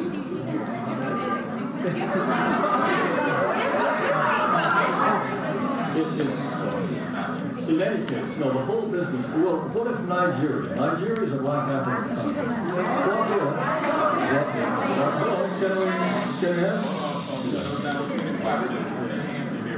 But you're saying that whites don't have the right to remain a majority in the United States. What about in Europe? Do they have the right to maintain majorities in Europe? Do Nigerians have the right to maintain an African majority in Nigeria? Do Japanese have the right to maintain their majority status in Japan? No. Because maintain is an action, right? That means if someone else let's say you have 50 million, whatever, Japanese living in Japan, but 51 million Muslims go into Japan. And the only way to maintain your majority is to get rid of some of them. How are you going to get rid of some of them? Force. By force. That means, we're limiting choice here? Yeah. That means, Timmy, we're going to the park today. I don't want to go. You're going to the park. Yeah. And you pick up the kid and you put him in the car. Okay, you're essentially forcing him. If your culture is what it is and it'll just be like whoever's just there. Just let it be that. What the fuck? Why can't you go up and just ask, like, hey, can I stay here? If you're living in a moral world with good people all around, you'd be fine wherever the fuck you go. Just be people picking where they want to live. People will still crowd up in LA. It's like, oh, there's movie stars here, and I want to be a movie star. I'm gonna go live in LA. There'll be people that are like, fuck this, I want to live in a fucking cabin, away from all of fucking society. Brock Lesnar. Go hunting and shit. That's Brock Lesnar. And pop into the city every once in a while. That's Brock Lesnar. It's like, I don't like people. I want to preserve the animals in fucking Africa or something. Draw. No. I won. draw. No! It happened like real life. Oh no! Look. Oh, I wish I could show them this. This is ridiculous. Look at it. Look at this. Oh, you got a majority draw. This is okay. Bullshit. I won the fight. Anyways, Ruben Garcia says, so do alt-right nationalists force you to watch this man? No, it's just a complete choice. I like looking at the things that no one else is looking at. Like, these are the things that the mainstream left are complaining about, but they aren't giving any attention to. Instead, they're blaming Alex Jones and Donald Trump and shit like that. Guys who may or may not. I don't think Alex Jones dog whistles. I think he's pretty blatantly like. Yeah. Yeah. He's blatant. Fuck the racist. He would do some shit like that. Trump will be like, ease up. I got a voter base. You guys might vote for me. I enjoy this. Not because his voters are racist, as much as if they hear a politician start talking about race so much, they'll be like, okay, you're doing this identity politics shit that the Democrats are doing, so let me get out of here. I enjoy listening to other people's ideas. Yeah, I love the weird ideas. I wish we could see if I had a larger audience here. I'd probably be sitting here with a book, reading the Gospel of Thomas to everyone. Like, guys, this exists. Candace Owens. Oh, we did do a video on her. I don't trust her. I think she's a old school Republican masquerading as some newfound ideology. See, Charlie Kirk, he's so smart. Shit. And you're just talking about lower taxes and lower taxes. Go to church. It's like, listen, leave, go. Free market. It's like she's like Kanye. She's like, it's like her fingers like suction cups. Like, yes, on his brain. Like, yeah, say this now. I'm just joking. They gave me a fucking draw. I'm taking a picture of this one. Have at it. Alright. I did not say that you don't have the right to. I'm just saying that you're not going to right now. Why? Well, because it doesn't make sense that you're oppressing. You oppress everyone since the dawn of time. You personally oppressed everyone. See, that's bullshit. He wasn't there. Even if his ancestors, right, through let's actually say specifically he was his ancestors. Probably not. Well, let's just pretend. Yeah. Oh, so he's supposed to pay for their crimes? No. No, absolutely not. But we should all pay for them. We are all paying for them. Oh, in one way or another, that's reality. We do. We all pay for that, for all the shitty things anyone has ever done to anyone, even on the smallest level. Just some dude walking down the street. Could have kept walking, but he saw a little mouse in the corner and squashed the fucking shit out of it. We're paying for that too. Thus the ecology of life. But that might be a little too woo-woo. Is it? I could go in depth on it. It's a little woo-woo. It's like, hey, when you go to bed at night, you'll remember what you did. And you'll think about it. Yeah, collective unconscious, Carl Jung, shit like that. Alright. I'll call him John. His rapper name. The dawn of time. No, since we came to this country, you oppressed all black people. Is that incorrect? I think most black people were off in Africa. There was no way we could be oppressing them. How did we oppress the people who were in Africa?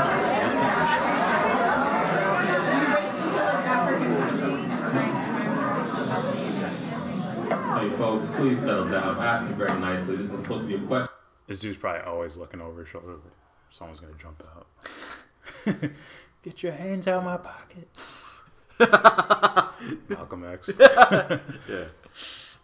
It's like, guys, calm down. Answer session. Let's continue with healthy dialogue and healthy conversation, please. Thank you.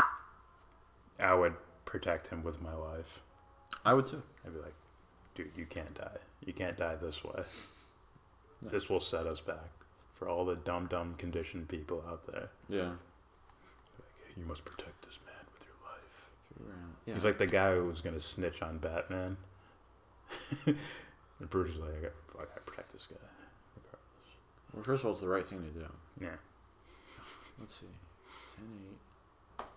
I believe, in my opinion, that white people have raped and pillaged African countries. And so what I'm saying in America is that slavery has oppressed black people. All the way up until now, we are still oppressed. We have troubles in our school systems and everything, our inner cities. We can't get ourselves together, is what you guys want to say. But you keep telling me that I'm in the way when it comes to affirmative action. I can't get an education. You can get an education if you qualify for competitive place. But if you're saying to me, now are you in effect saying that there is nothing unfortunate that ever happened to blacks somewhere, anywhere, that wasn't the fault of white people? No. Well, I'm glad.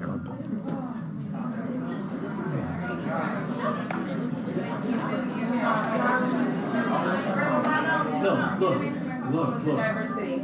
About diversity. No, you seem to think that we were celebrating diversity with the idea of starting a white student union.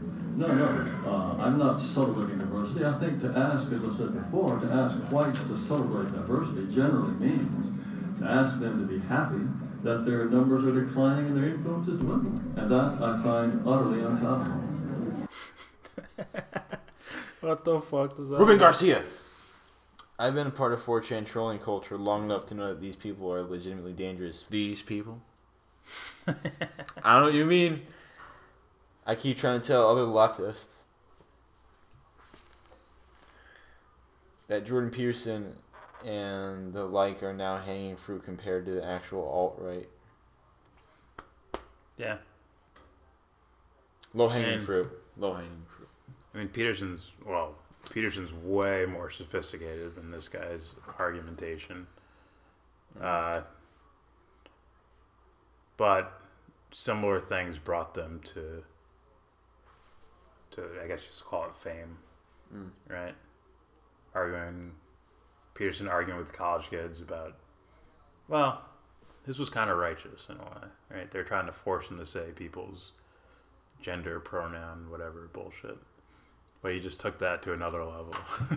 Yeah. All right, well, hold on. This guy just sounds provocative. I gotta know, what were you gonna say? You're like, and I'm like, Ruben Garcia. Ah. I forgot. Dude, fuck are you? Fuck. It's fate. It's supposed to be that way. No. It was EA Sports telling you. Hold on. This is off topic. I won the last round. I won round 12. I don't know what the fuck these guys are looking at round 10. Okay, that was a 10-9 round from me. He's playing Fight Night. He created Gennady Golovkin and Canelo Alvarez, and they happen to get a draw, just like in real life. So, let me just hear what he said again. No, I'm not celebrating diversity. I think to ask, as I said before, to ask whites to celebrate diversity generally means to ask them to be happy that their numbers are declining and their influence is dwindling. And that's the fear part. Why would you? Diversity is just some neutral thing, right? We should be celebrating achievement, and it has to have some sort of moral backbone to it to be celebrated, right? That's the thing. Not. It's like I have black friends. Woo! Yeah. No, it's this. Because we're so happy to be here. It was a long trip, driving here from Brooklyn. Woo! It's like, are you even from there? What the fuck is this? But if he means celebrating diversity, as in like, oh, I think it's really cool that I have different types of friends. Okay. There's nothing wrong with that. Ruben Garcia, I've counted over 300 right-wing channels that have gotten a following solely on responding to annoying college kids. Yeah. Maybe we should do that. Go to college. Maybe we should just run around and do a Steven Crowder. You're all ignorant. Change my mind. First we have to learn how to fight. Yes. Well, jiu-jitsu. It's like, I didn't hit him. I didn't punch him. Choked him out. and learn how to be assholes. I listen, guys. You're wrong about. Oh, look at that. Go back to high school days. Oh, maybe I just pull the mic away. Just say something important. Just copy Jordan. Look at me. Look, Dad. What do I do? My leg's bleeding, and I don't know. Oh, look at that. Look it up. Beautiful. Look it up. How you doing? I have a question.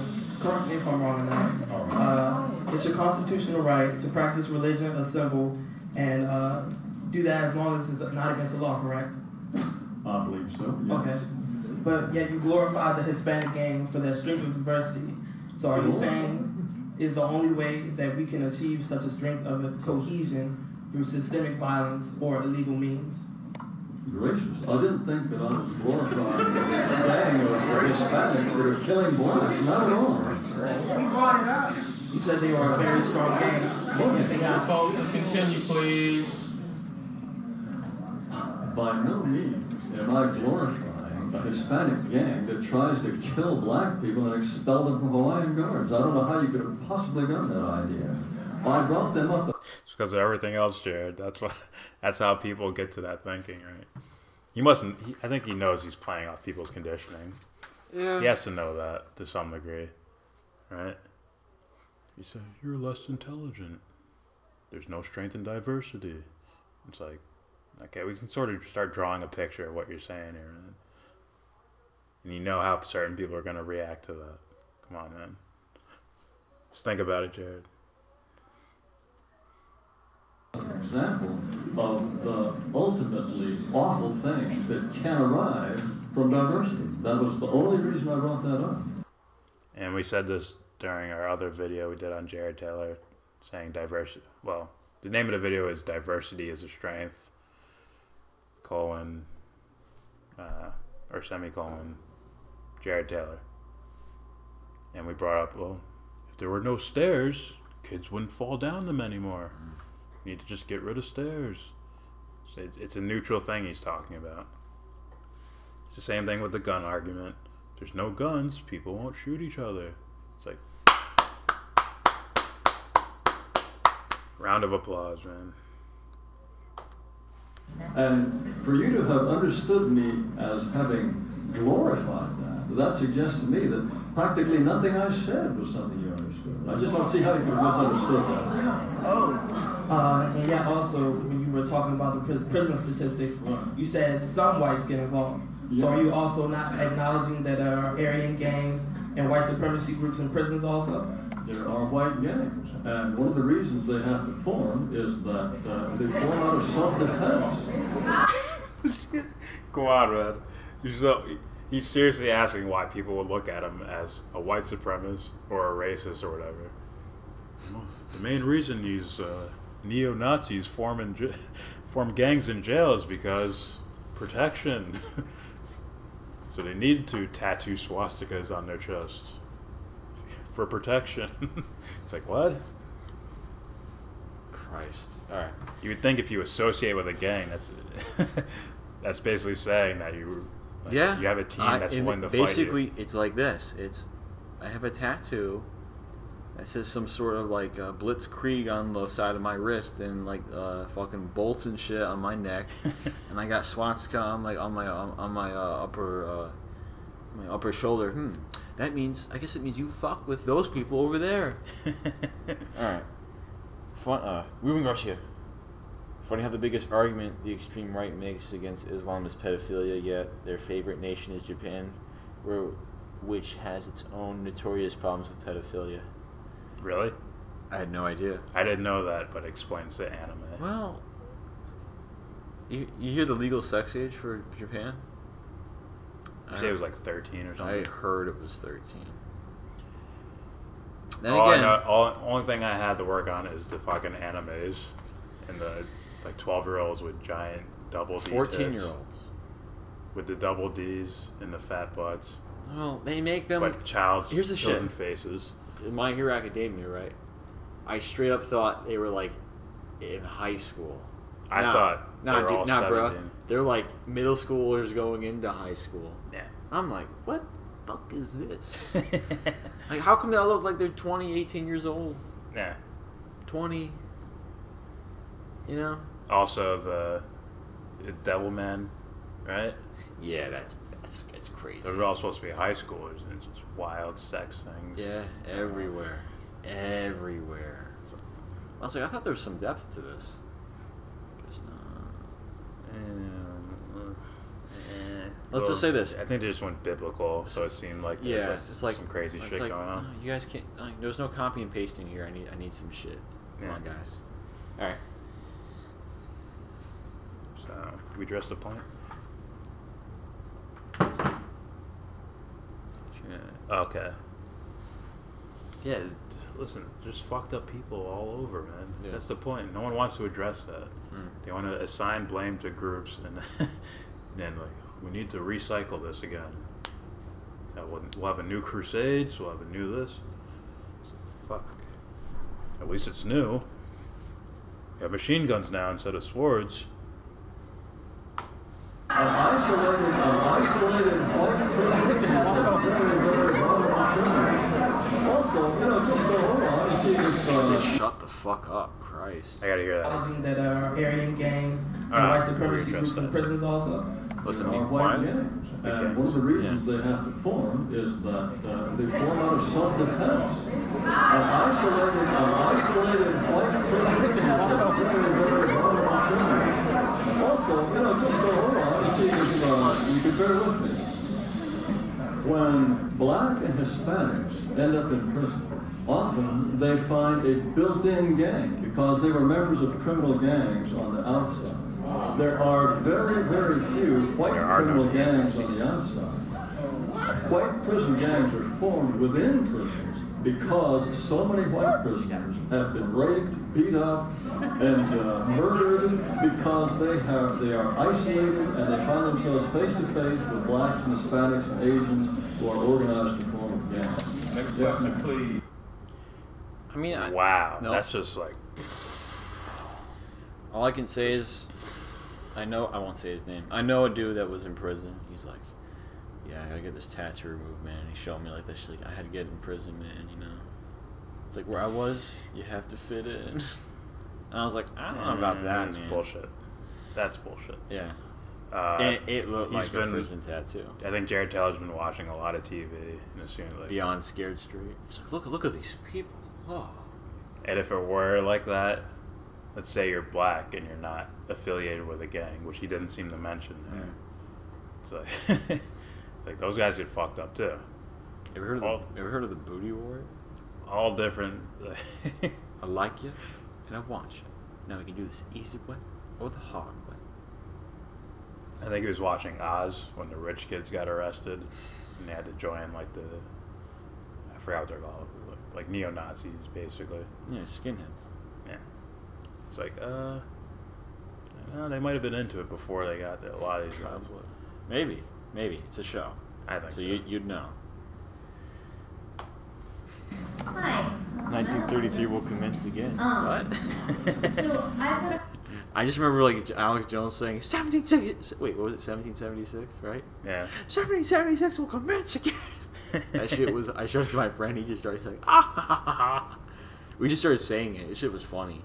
I think like early in the morning, Milo, someone's like waking up, like just screaming in their face. 1776 will commence again. I think Milo Yiannopoulos sent out like some text or something or a direct message to a journalist, and it had like certain numbers that are known with Nazis or whatever. Fuck. Yeah, the super troll. Anyways, let's hear his question. Question that I think. So I've got a question that I think kind of transcends the racial and cultural barriers that we've been talking about.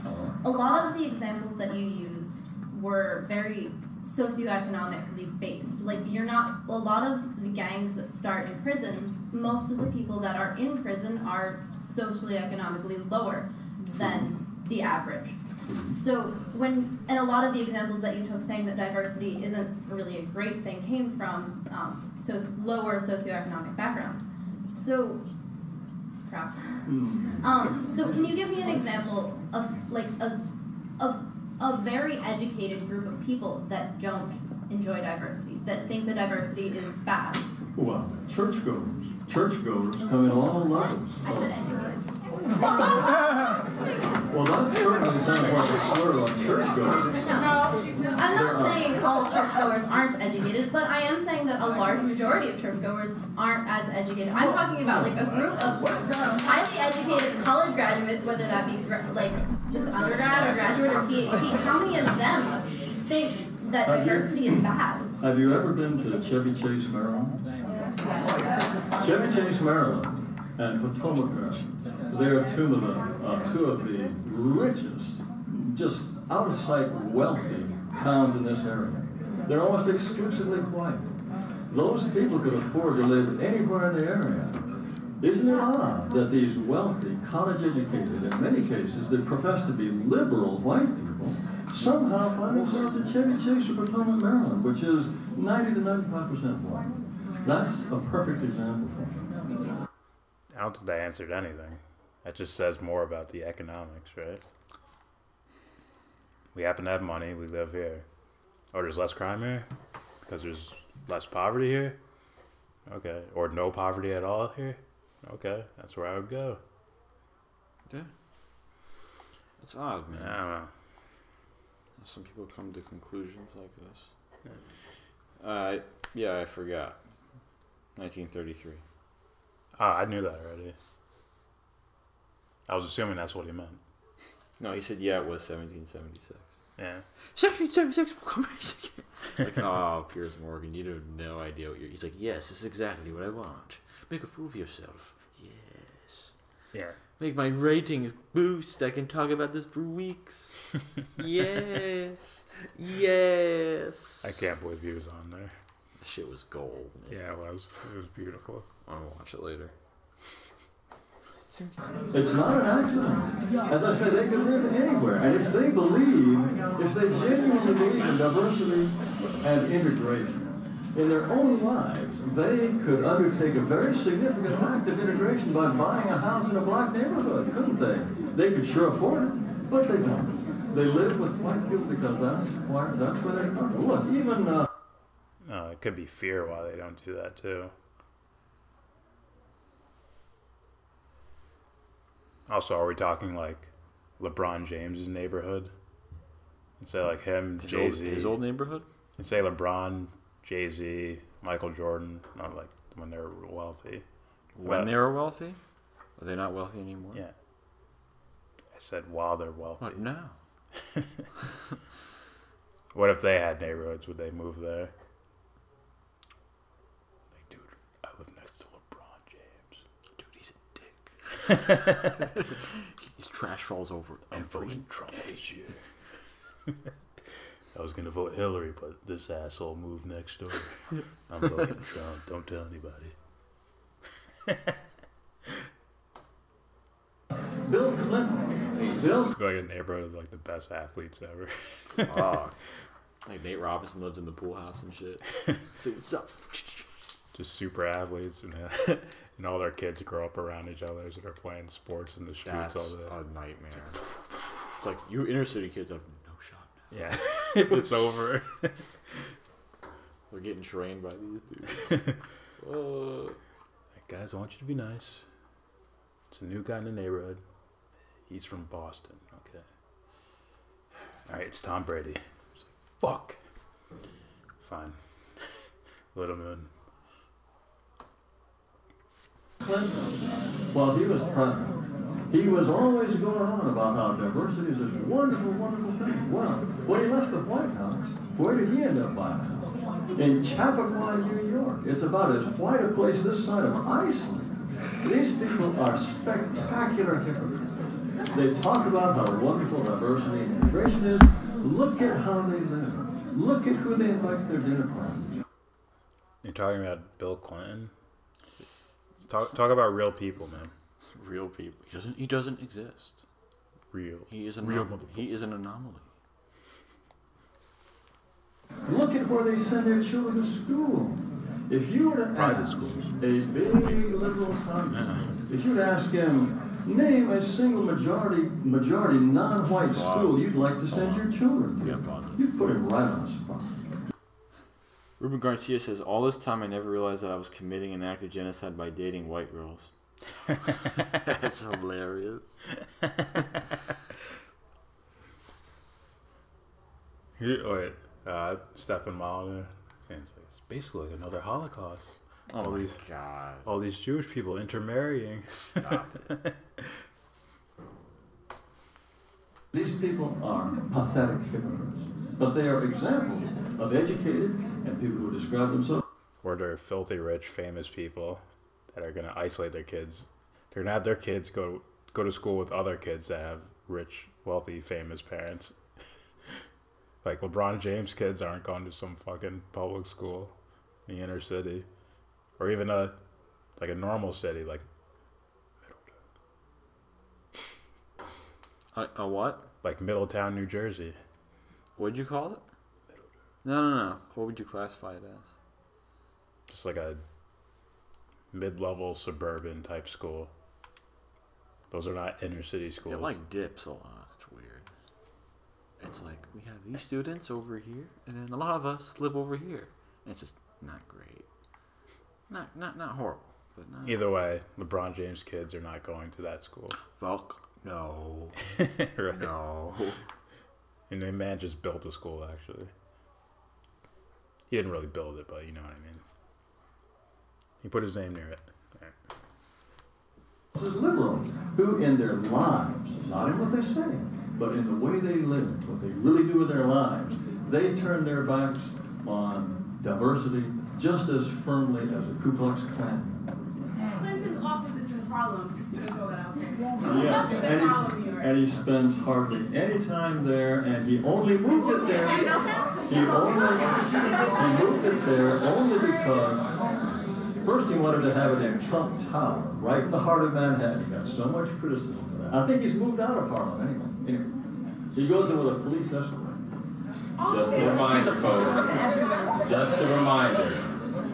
In the interest of time, this is not designed to be a debate right now. This is a question and answer session, please. So if you're here with a question, please ask the question.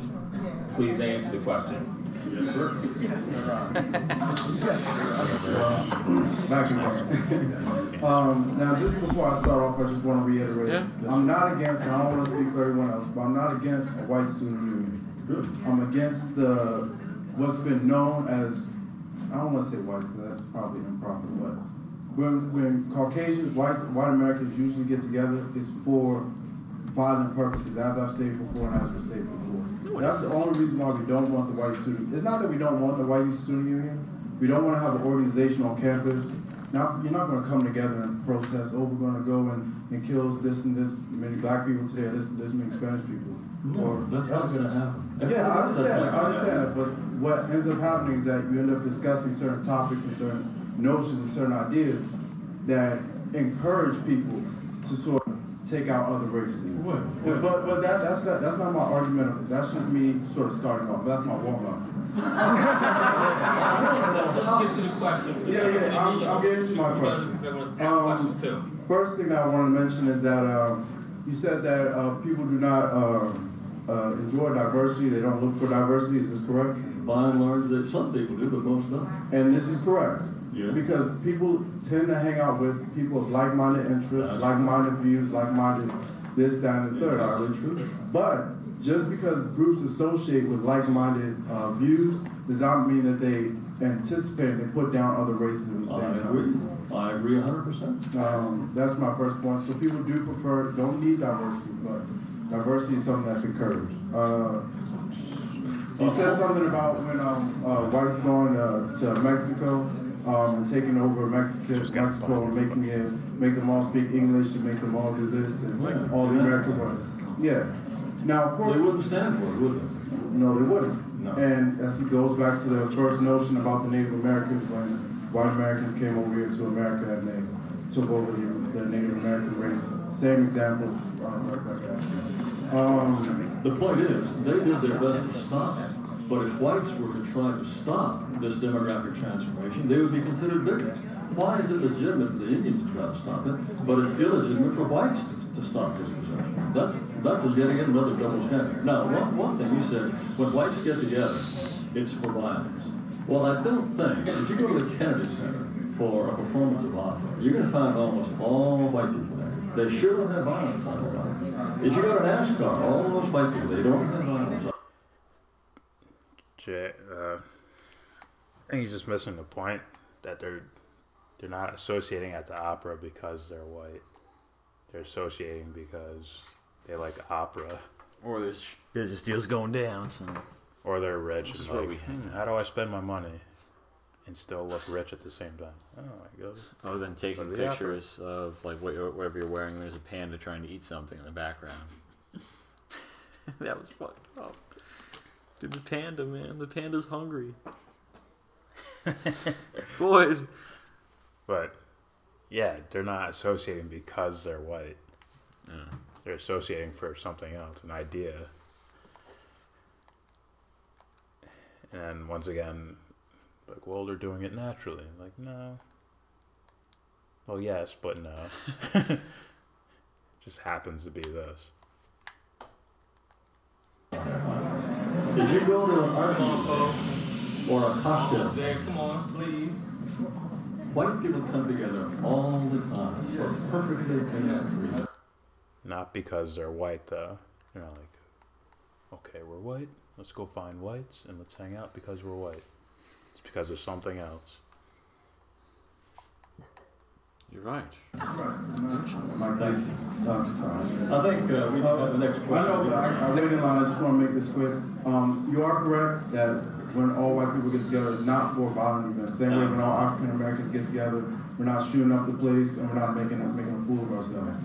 But when Caucasians and white Americans get in groups like these, it's been shown, proven, in these particular groups talking about white culture, white America, that it's just sort of encouraging the notion and the thought that white Americans own this country and white Americans have the right to be in this country, white Americans have the right to control other races. Well, you're going too far. I think white Americans do have the right to be in this country. I'm not saying they have the right to control other races. You are confusing two very different important. Now, please, next question. Hi, Mr. Taylor. I'm just curious about the nature of how you are actually personally dealing with this issue as far as trying to organize a white supremacy organization. I'm not going to answer that question. I have another question that you probably can answer. Of how you... Hi, Mr. Taylor. I'm just curious about the nature of how you are actually personally dealing with this issue as far as trying to organize a white supremacy organization. I'm not going to answer that question. I have another question that you probably can answer. Along with that, you know, as American and as all Americans in here, one nation under God, is it really going to be pleasing to God to see that He wants you to, you're favoring one ethnic group. One group. Now, you mean to tell me that a black woman from Morgan State University, a historically black university, okay? And we have Native Americans there. We have white people there. We have a plethora of races there, okay? So you mean to tell me that only your race should be a qualified applicant for your organization? So, minus all the other bullshit there. I did want to hear one thing. She said, whatever, under God or whatever. Like, I want to hear his response to that, which he probably won't respond to. Oh, I don't know. Probably not. It's like, dude, don't go spiritual with this, man. Like, you get spooky in this area. Don't do it. I'm rematching this motherfucker. It's getting spooky, man. We're not fighting Vegas. We're fighting where nothing bad ever happens. All right, let's see if he responds to the God question. I'm really curious about that. It's a God question, just like it's a Jewish question. You're next. Is it black? But the From my understanding, the way the rules work in this university, anyone. And you know, when you started, I can almost bet my life that it will be destroyed. Well, who won? Destroyed. Well, that sounds like another level. understand it. I can't think of. Next question, please. Well, I think this is important. See, silly. What did she say? I don't know what she said. I don't even care. Seems like something insulting. Huh? Seems like something insulting. Yeah, and I'm like, fuck. Now he's definitely not going to answer the fucking question. There's no room for that, man. Hey, man, do you believe in God? Where does that play into this whole scenario? Like, is there white consciousness and black consciousness and Latino consciousness?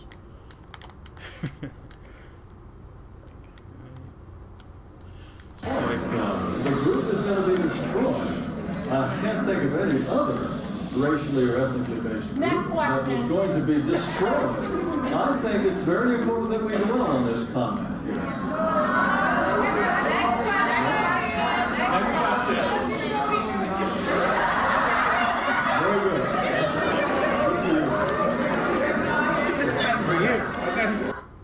Now they're sort of shitting on her. They're like, next question. Don't even answer. Next question. I think. No, just the whole like clapping and jeering and. It's people being people. I don't mind that at all. If you really got something to say, you got all the time in the world. Just keep going. Yeah, but he doesn't, and you need to be either a university or somewhat better fan base.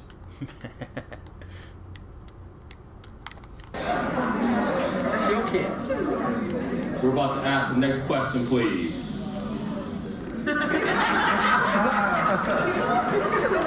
Mr. Taylor, first of all, thank you for coming to speak with us today. Really appreciate it. Oh, it's been a pleasure. Absolutely. It's been fun. My question is to do with practical politics. With the Democratic Party essentially now being pretty much the party that panders and wants the non-white vote. And the fact that non-whites vote almost, the majority of non-whites vote Democratic. And with the Republican Party also pandering for those same votes at the same time. In the future, say 20 or 30 years, do you think that there is going to be a place in American politics for European Americans in the two-party system, or do you think there's a possibility of a third party coming into greater power? That's a very difficult question. I think an easier question would be to say that I think the Republicans are making a huge mistake. The only way that they could possibly get blacks and Hispanics to vote for them is to become more Democratic than the Democrats, and then they cease to be Republicans. I think that if Republicans had any sense of all, they would recognize that their main base of support is whites, and that they should be talking about some of the things that I've been talking about. Immigration, racial preferences. I think they should consolidate that. And I think they're also fair-minded non-whites, like this gentleman here who said that whites should have the right to organize. Some of those people who believe in small government, they too would support the Republican Party. But for the Republicans to decide, well, we're just going to be just like the Democrats, then why be Republicans? I think that's suicide. 20 or 30 years from now, hard to say. I think there's still, 150 million white people in this country. I think more and more white people are realizing that they have gotten the shaft. More and more white people are realizing that this notion that somehow it's virtuous to stand aside, to give this country that their ancestors built to newcomers from all over the world is a crazy thing. I think more whites are going to realize that. What form their realization will take, I do not know, whether it be the third party, whether it be white student unions. In any case, I think whites will gradually dawn on them that they have legitimate rights that only they will defend, because nobody else will care about the rights of whites. I think we have evidence of the way people have reacted in this room. None of the non-whites here seem to think, except for the few brave exceptions, none of the non-whites here seem to think that whites have any legitimate interest at all. That's an astonishing state of affairs. You don't, asshole. Ooh. What happened? You defend human really rights. The point is to defend human rights, isn't it? Right? It's really tough for me to hear. Just saying. Okay, what right is solely for whites, or blacks, or Hispanics, or Asians? What moral rule out there is there that's exclusively for the way you look? Which one is which one? Loving it? They don't exist, man. There isn't. They don't exist, so there shouldn't be. It should just be morally based. Then everyone's taken care of. It's like the argument for Medicare for all, right? Yeah. It's like, well, we can have a healthcare system for people in wheelchairs, a healthcare system for people with asthma, healthcare system for pregnant women. It's like, or you could just have free healthcare for everyone. That covers everything, man. That's one thing. Another thing is, all I said with the political shit is correct if you're trying to win a political game or a political election. If you're trying to make the world a better place, that's a whole different story. But I'm not so sure how invested Jared Taylor is in that venture. At least in the realistic sense, not his personal bias sense.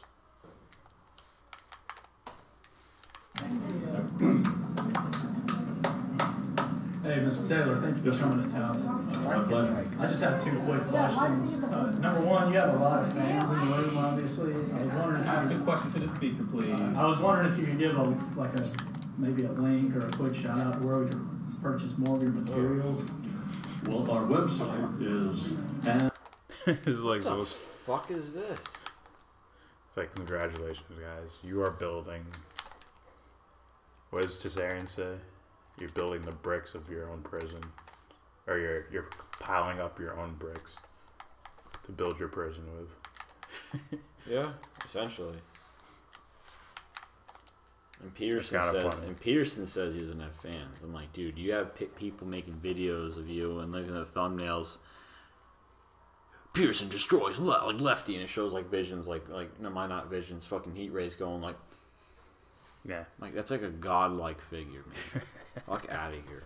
I don't have fans. You gotta be not paying attention. Yeah. Either he feel like he really doesn't, or he doesn't look on YouTube. Which is funny because, well, he ought to pay attention to what his fans are using his information for. Sure. You don't want someone peddling your ideas to promote some agenda that you don't agree with. Sort of like Jared Taylor and Sam Harris talking about. Or that's it. Charles Murray and Sam Harris talking about Jared Taylor and Stefan Molyneux were like, dude, they're using these arguments in these like off-world ways. Well, here's the thing: if they don't apply what we're talking about. If they say they looked at the like his study or whatever, the bell curve, and yet they don't talk about what Murray said regarding individualism. Yeah. Then it's like, what are you doing? That's being extremely selective. And it's a after the fact statistics. Sure. Right? It's we studied this then at this point. This doesn't say that this is the rule or anything like that. Just says this is the data we have now, based on what we call intelligence. Well, this way we measure intelligence in an academia way. And there's always this argument for intelligence. Academics. My bad. Let's say, who's like a famous guy. Famous philosopher? Scientist? Just intelligent person. Intelligent? From like years ago. Socrates? Take Socrates, right? Or Newton. Newton. And Newton might be a little too recent, right? That was a while ago, man. I think Socrates is like ancient shit. Okay, whatever. Take Socrates or Plato or something and put them in the world we live in now, and then measure their IQs. No, yeah. It's like, is it gonna look at Socrates? Yes, dude. Look, they're free. Look, it's free. You're like, oh boy. Oh my god. But would their IQ scores measure up with today's guys? I don't know. And it's like, I don't know, man. So then it's like, okay, is intelligence accelerating? Is it progressing? Well, it's like this. Unless you can't say that. Right? These races are locked in these intelligence. What do they call it? Forever. Before the Dark Ages. Before the Dark Ages. I don't know. Medieval or something? No, dude. Renaissance? Well, this might be a dumb question, but the Renaissance wasn't after the Dark Ages, right? There was a period of enlightenment, something like that, and then the Dark Ages happened, and all that got lost, and it set people like as far as I don't know, maybe like specific areas of intelligence, just back. You know what I mean? So again, I think it's like, you know, oh, it's just a choice to do this. You know. You got it. No one's here. That was there the whole time? Yeah, I read it. Oh, yeah. All right. It's 2 rounds to 1. All right, so a poor question. I think it's a poor question. Because, like, we want to get information out of you, not... Where can I buy your book at, man? Dude, fucking ask him after. Yeah, I know. It's like... Christ. Jared tells you, like, it's called the internet. You can go find it yourself. Why are you asking this right now? Listen, if you want to suck my dick, it's right here. I would. I can hit you from here. No, it's. Oh, I have to unwrap it from my leg. It's a little tough to walk now. Older. All right. AMREN.com. That stands for American Renaissance. That's our main link to the world. My second quick question is, there's a talking point that's fairly popular. The talking point is this: race does not exist, right? It's a social construct. If that is true, and I've heard that talking point repeated throughout this audience this evening, if that's true, isn't a black student union illegitimate as well? And how can we define black interest if there is no such thing as blackness to begin with? Isn't everybody here being hypocritical? I think their argument is that the social construct of calling someone black is why they're being discriminated against in their worldview. Mm-hmm. No, this guy's just looking around too much for me. Like, you looking for attention, man? He might be a fan. He's like, you see my brim? Bent as fuck, right?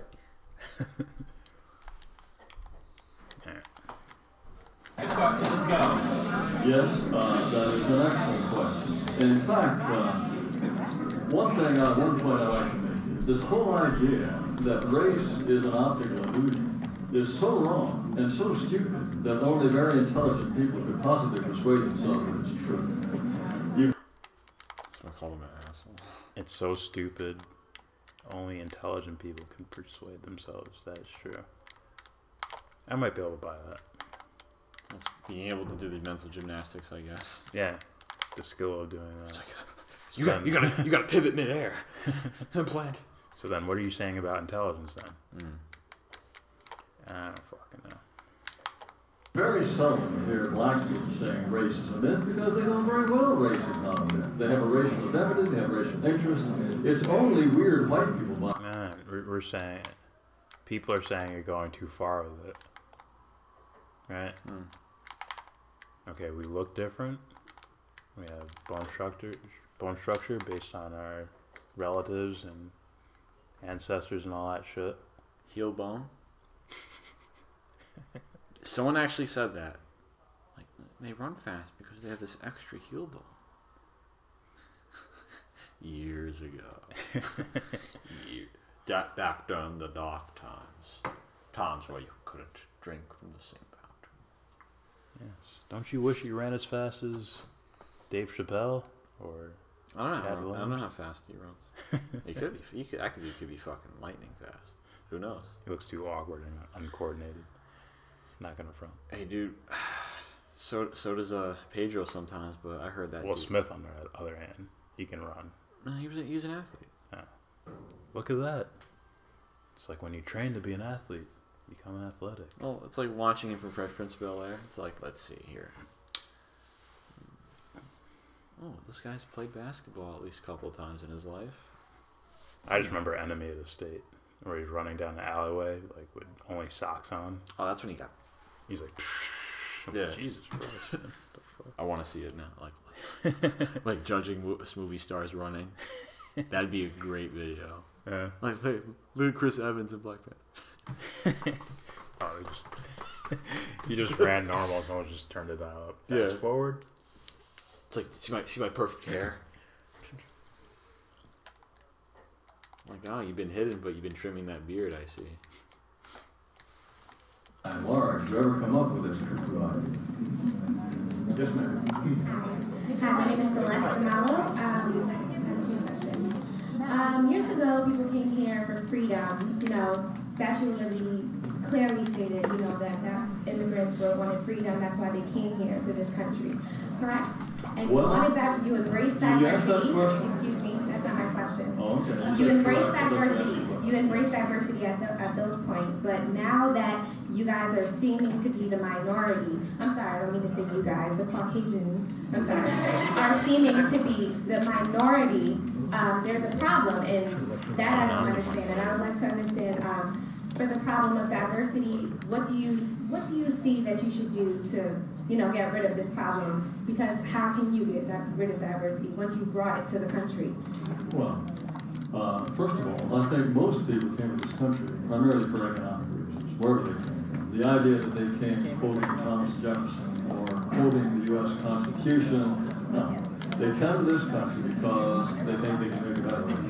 Let's be frank about it. As far as the Statue of Liberty is concerned, the Statue of Liberty was never built as originally to celebrate immigration. It was built to celebrate the 200th anniversary, the 100th anniversary of the French Revolution. It was liberty enlightening the world. It had nothing to do with liberty enlightening the world, not inviting the world. But as far as diversity is concerned, I think that, sure, once people are here, there's a certain amount of diversity in that endeavor. But I think that it is spectacularly stupid to build a country on what amounts to a lie. Why should we go about repeating this silly idea that diversity is a strength when in fact it's a weakness?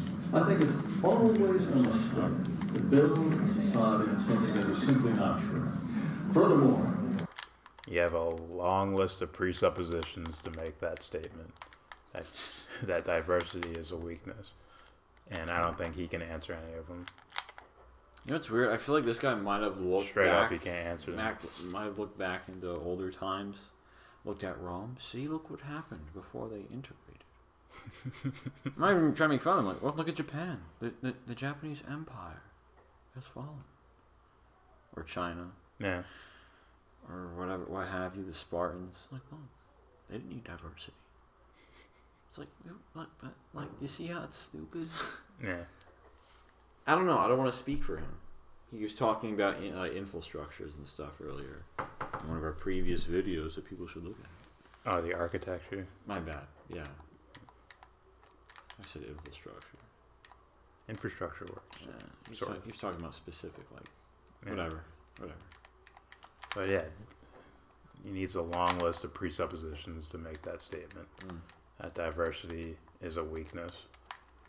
It's neutral, motherfuckers.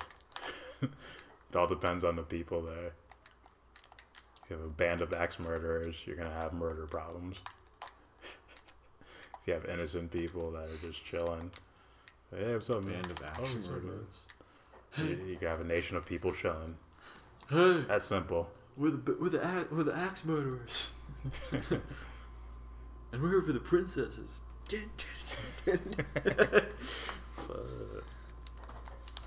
If we recognize this fundamental truth that diversity is a weakness and not a strength, it's not a fundamental truth, Jared. I don't know what you define truth as, but that's something that's rarely touched upon. I'm just being honest here. Yeah. It's like you would think that, you know, these people would.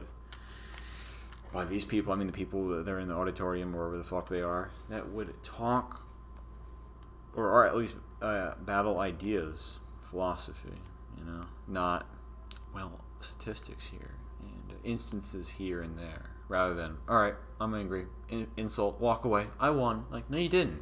No, you didn't. Yeah. You're really helping this guy. You know? then I think obviously you would stop immigration. Immigration is contributing. How do you feel it is best to go about getting rid of diversity? Well, I don't think you can get rid of it, but you can stop its increasing. Yes, I think I would stopping immigration. It's best to go about getting rid of diversity? How Well, I don't think you can get rid of it, but you can stop its increasing. Yes, I think I would stopping immigration, that would be best. That would be a poor thing to do. If it's happening naturally, there'd be no reason to work in the opposite direction. Give him a body shot as he was falling down. He's like, this is the one to go.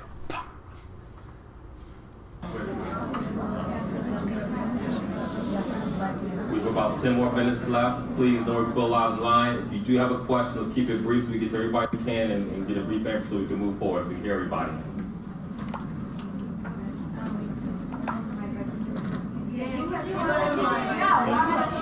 Let her hold it. Let her hold it.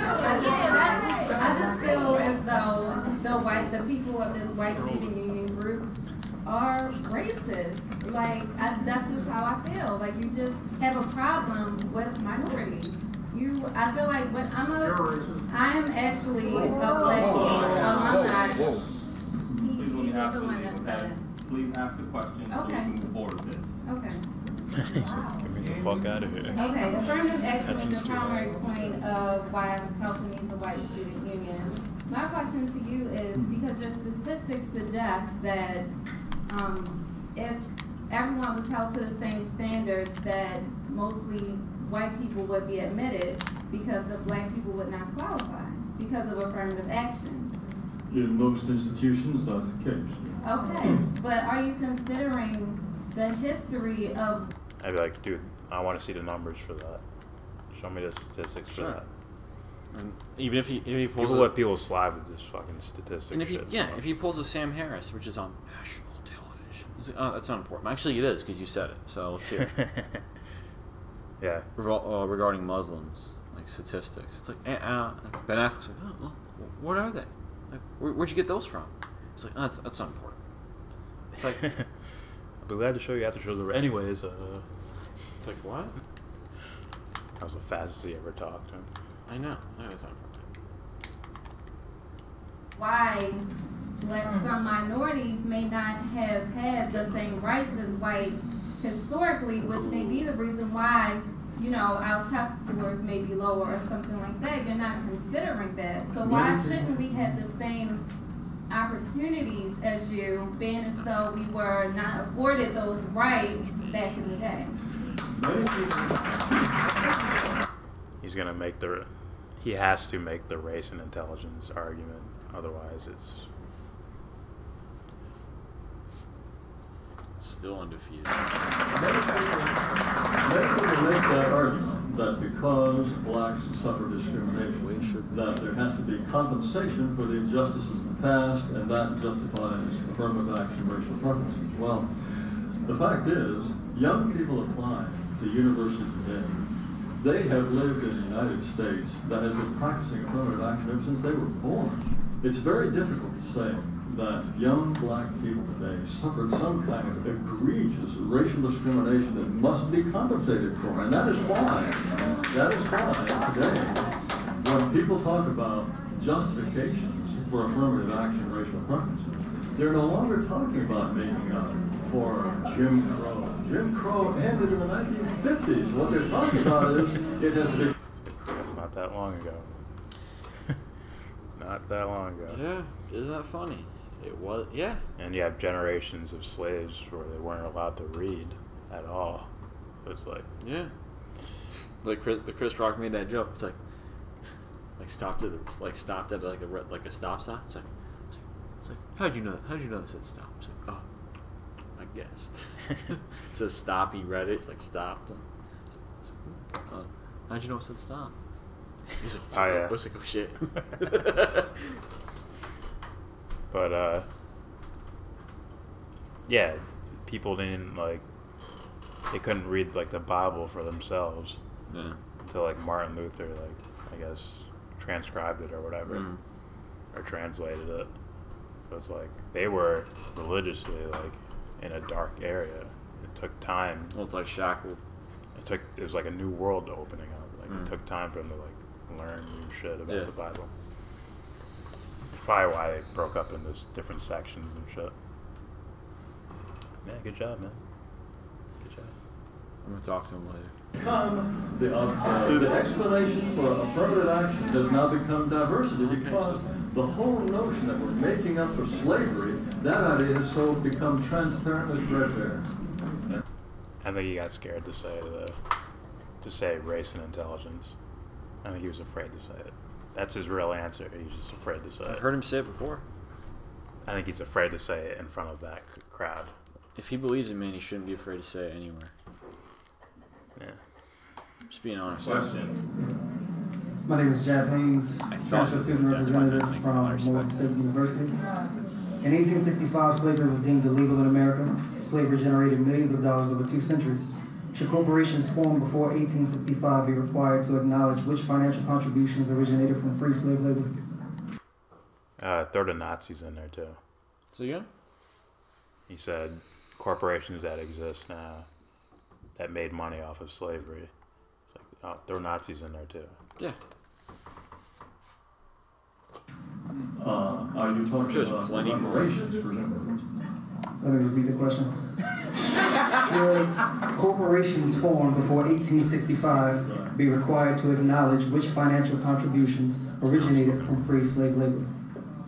No, I don't think so. What would be the point of, say, well, there were very few corporations that existed before 1865, and what would be the purpose of saying what proportion of your revenues came from slavery related? If you sold clothes to a slave owner and he dressed his slaves with them, is that sort of like illegitimate profit? If you paid a dentist to fix your slave's teeth, is the dentist somehow to be held culpable for that? No, I don't see the point of that kind. Literally like this. Instead of, it's literally.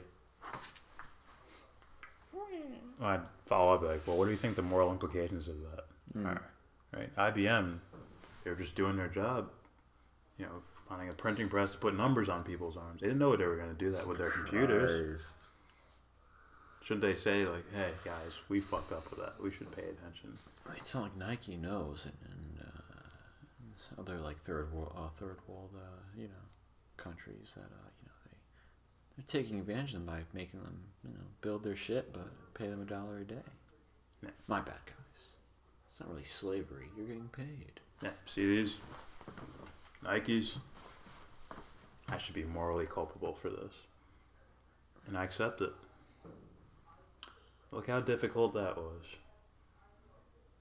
Is that what there's piss on your leg? Yes. Imaginary piss. I agree. Same for me.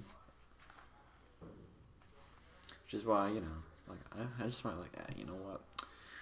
I'm just gonna wait to buy clothes. I got enough. Second question. Aside from the establishment of American government, what positive aspects of American culture can be solely attributed to Anglo-Saxons? What positive? Well, I think Mark Twain is an Anglo-Saxon. I think he wrote great books. I think there are many. I think Mark Twain would have despised everything you're saying right now. John, that's what I honestly think. I don't know any of it. I don't really know his works too well.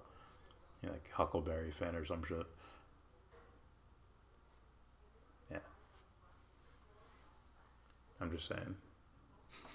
Anglo-Saxon author. I think Anglo-Saxons built the first universities in this country. Yale was certainly founded. Harvard was founded by Anglo-Saxons. Anglo-Saxons built all the institutions that this started off with. Freedom of speech, freedom of assembly, all of the constitutional rights, all of these were founded by Anglo-Saxons. Oh. I don't think they created those. No, we founded them, which means we put it as laws. I'm like, but it was already here. Yeah. That was the right thing to do already. Same so thing. You get no credit for that. Same thing with a university. Like, oh, we want a giant building for higher education. Yeah. It's like they didn't just discover university. It just happenstance. I don't know. The Anglo-Saxons built the institutions on which this country is founded. Every last one. Next question. My Lord and Savior did. Michael Jordan invented the tomahawk dunk. Did he? Nah. He definitely didn't do that. But he's just a famous name that everyone knows. It's like, or somebody did all these other dunks. Like, let me try something new. I don't know. Jordan invented being a corporate asshole while playing a basketball player. I'm just kidding. You could essentially say nature created all these things. Yeah. They were. One question, please, in the interest of time. Okay, I have a response to what you were saying about if whites were to migrate into Mexico, that Mexican government and the Mexican community or culture would be upset that whites were trying to take over and trying to diminish the white culture. You do realize that in the world population, that brown-skinned people outnumber the number of white people around the world. Yeah. Therefore, it is quite possible that within the next 80 years, next 100 years, that you guys will be outnumbered. Because it's too many... No. It will not happen. It will not go away. You see, if it's my identity. My race is my identity. Therefore, I'll disappear. Oh, I think white people have already concerned white. She's like, no. I think white people, aka corporations, have already moved into other countries, bombed out their economies, and forced them to migrate here. We're here for your natural resources. And then guess what? You're all safe here. They're buying homes in some slum somewhere since they might not have a lot of money, and it's sponsored by the company that actually fucked them in the first place. It's like, what's this? They look at it. It's like, what? Goldman Sachs Apartments? Fuck! They throw their bags down. What the fuck is this? But it was just people, either going on vacation or moving. As far as I'm moving to a neighborhood here, and that's a little different. Yeah, you gotta look at geopolitical games being played, not really just normal domestic situations. But you're trying to say you're trying to stop that. That's not going to happen. That's not going to happen. There are too many brown people around the world compared to the number of white Anglo-Saxons that live in the world. That those numbers. Go ahead. He's helping her, or she's helping his argument. Yeah. I'm saying this in an intimidating way. What are you gonna do about it? What are you gonna do? What are you gonna do? Japanese people are a very small minority in the world. They're a very small minority. But they have an immigration policy essentially of zero. They have this quaint notion that they want Japan to stay Japanese. And so they're not going to let people. Are you telling me that wherever non-brown people live, are the Japanese going to be forcibly invaded and kicked off their island by all these brown people you're talking about? Next question, man. Why do you use Nigeria to compare? I could use Ivory Coast. Specifically, why did you use Nigeria? I want to know that question. First came to mind. I could have used Ivory Coast. Okay, no, but specifically in terms of how. Answer my question. So. Well, okay. It could have been Kenya. It could have been Uganda. It could have been Botswana. Next question. Hello, my name's Indigo Potter, and my question really isn't for you because you haven't seemed to be answering the true questions that we want to know. You don't I don't feel.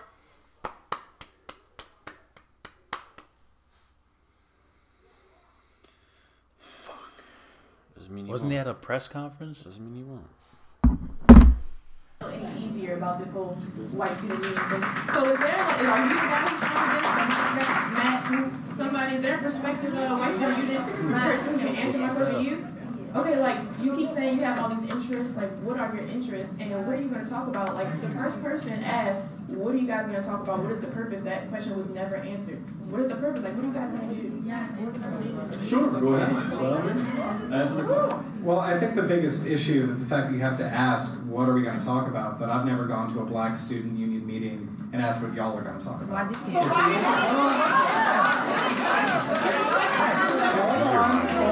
Hold on. Now, the fact that white students want to politically organize and address the issues that Mr. Taylor was talking about, immigration is an issue that is facing every single white. That guy looks like Jake Gyllenhaal for sure. For sure, that's Jake Gyllenhaal right there. Stop it. For sure, that's a. No, it doesn't. For sure. No, it doesn't. Country.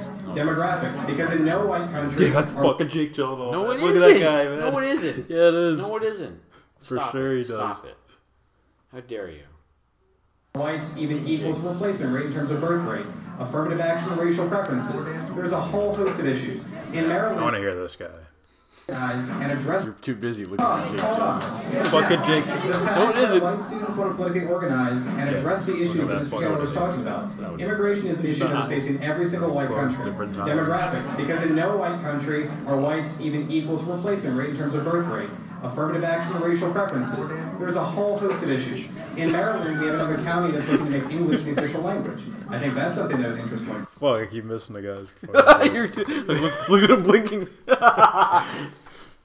Replacement rate in terms of birth rate, affirmative action and racial preferences. There's a whole host of issues. In Maryland, we have another county that's looking to make English the official language. I think that's something that would interest white students. So there's a whole host of issues. So I'm not really sure what the question is, because we have so many different issues that we've already announced we're going to be talking about, especially to Mr. Taylor, the issues that he's discussing. So... Well, I almost want to ask, like, dude, are these core principles that don't apply to everyone else? Like, is that what issue only applies to white people? Mm. You really have to look at the world, the dumb shit that's happened, and then that'll give you your way of having something that only applies to white people or only applies to black people. You need the world to be dumb for you to have something to say. Like I said before in the other videos, what is the core issue here? This will only be elevated if another side helps it become elevated. You know? Yeah, it's like Shapiro. The only reason why that guy's a platform is because I'm gonna say it's really simple. It's like silly ideas get elevated when other silly ideas are already pre-existing. Yeah, that's it. It's like a silly opposition to the silly ideas that are present. I was like, what's the core ideas here? Like, oh, suffering, right? That must be one. You don't want to suffer. Human rights? Oh, okay. Identity, self. Yeah.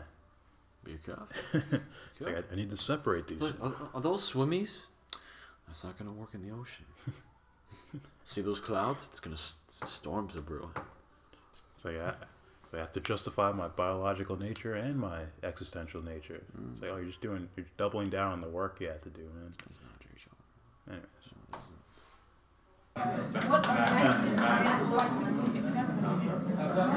Okay.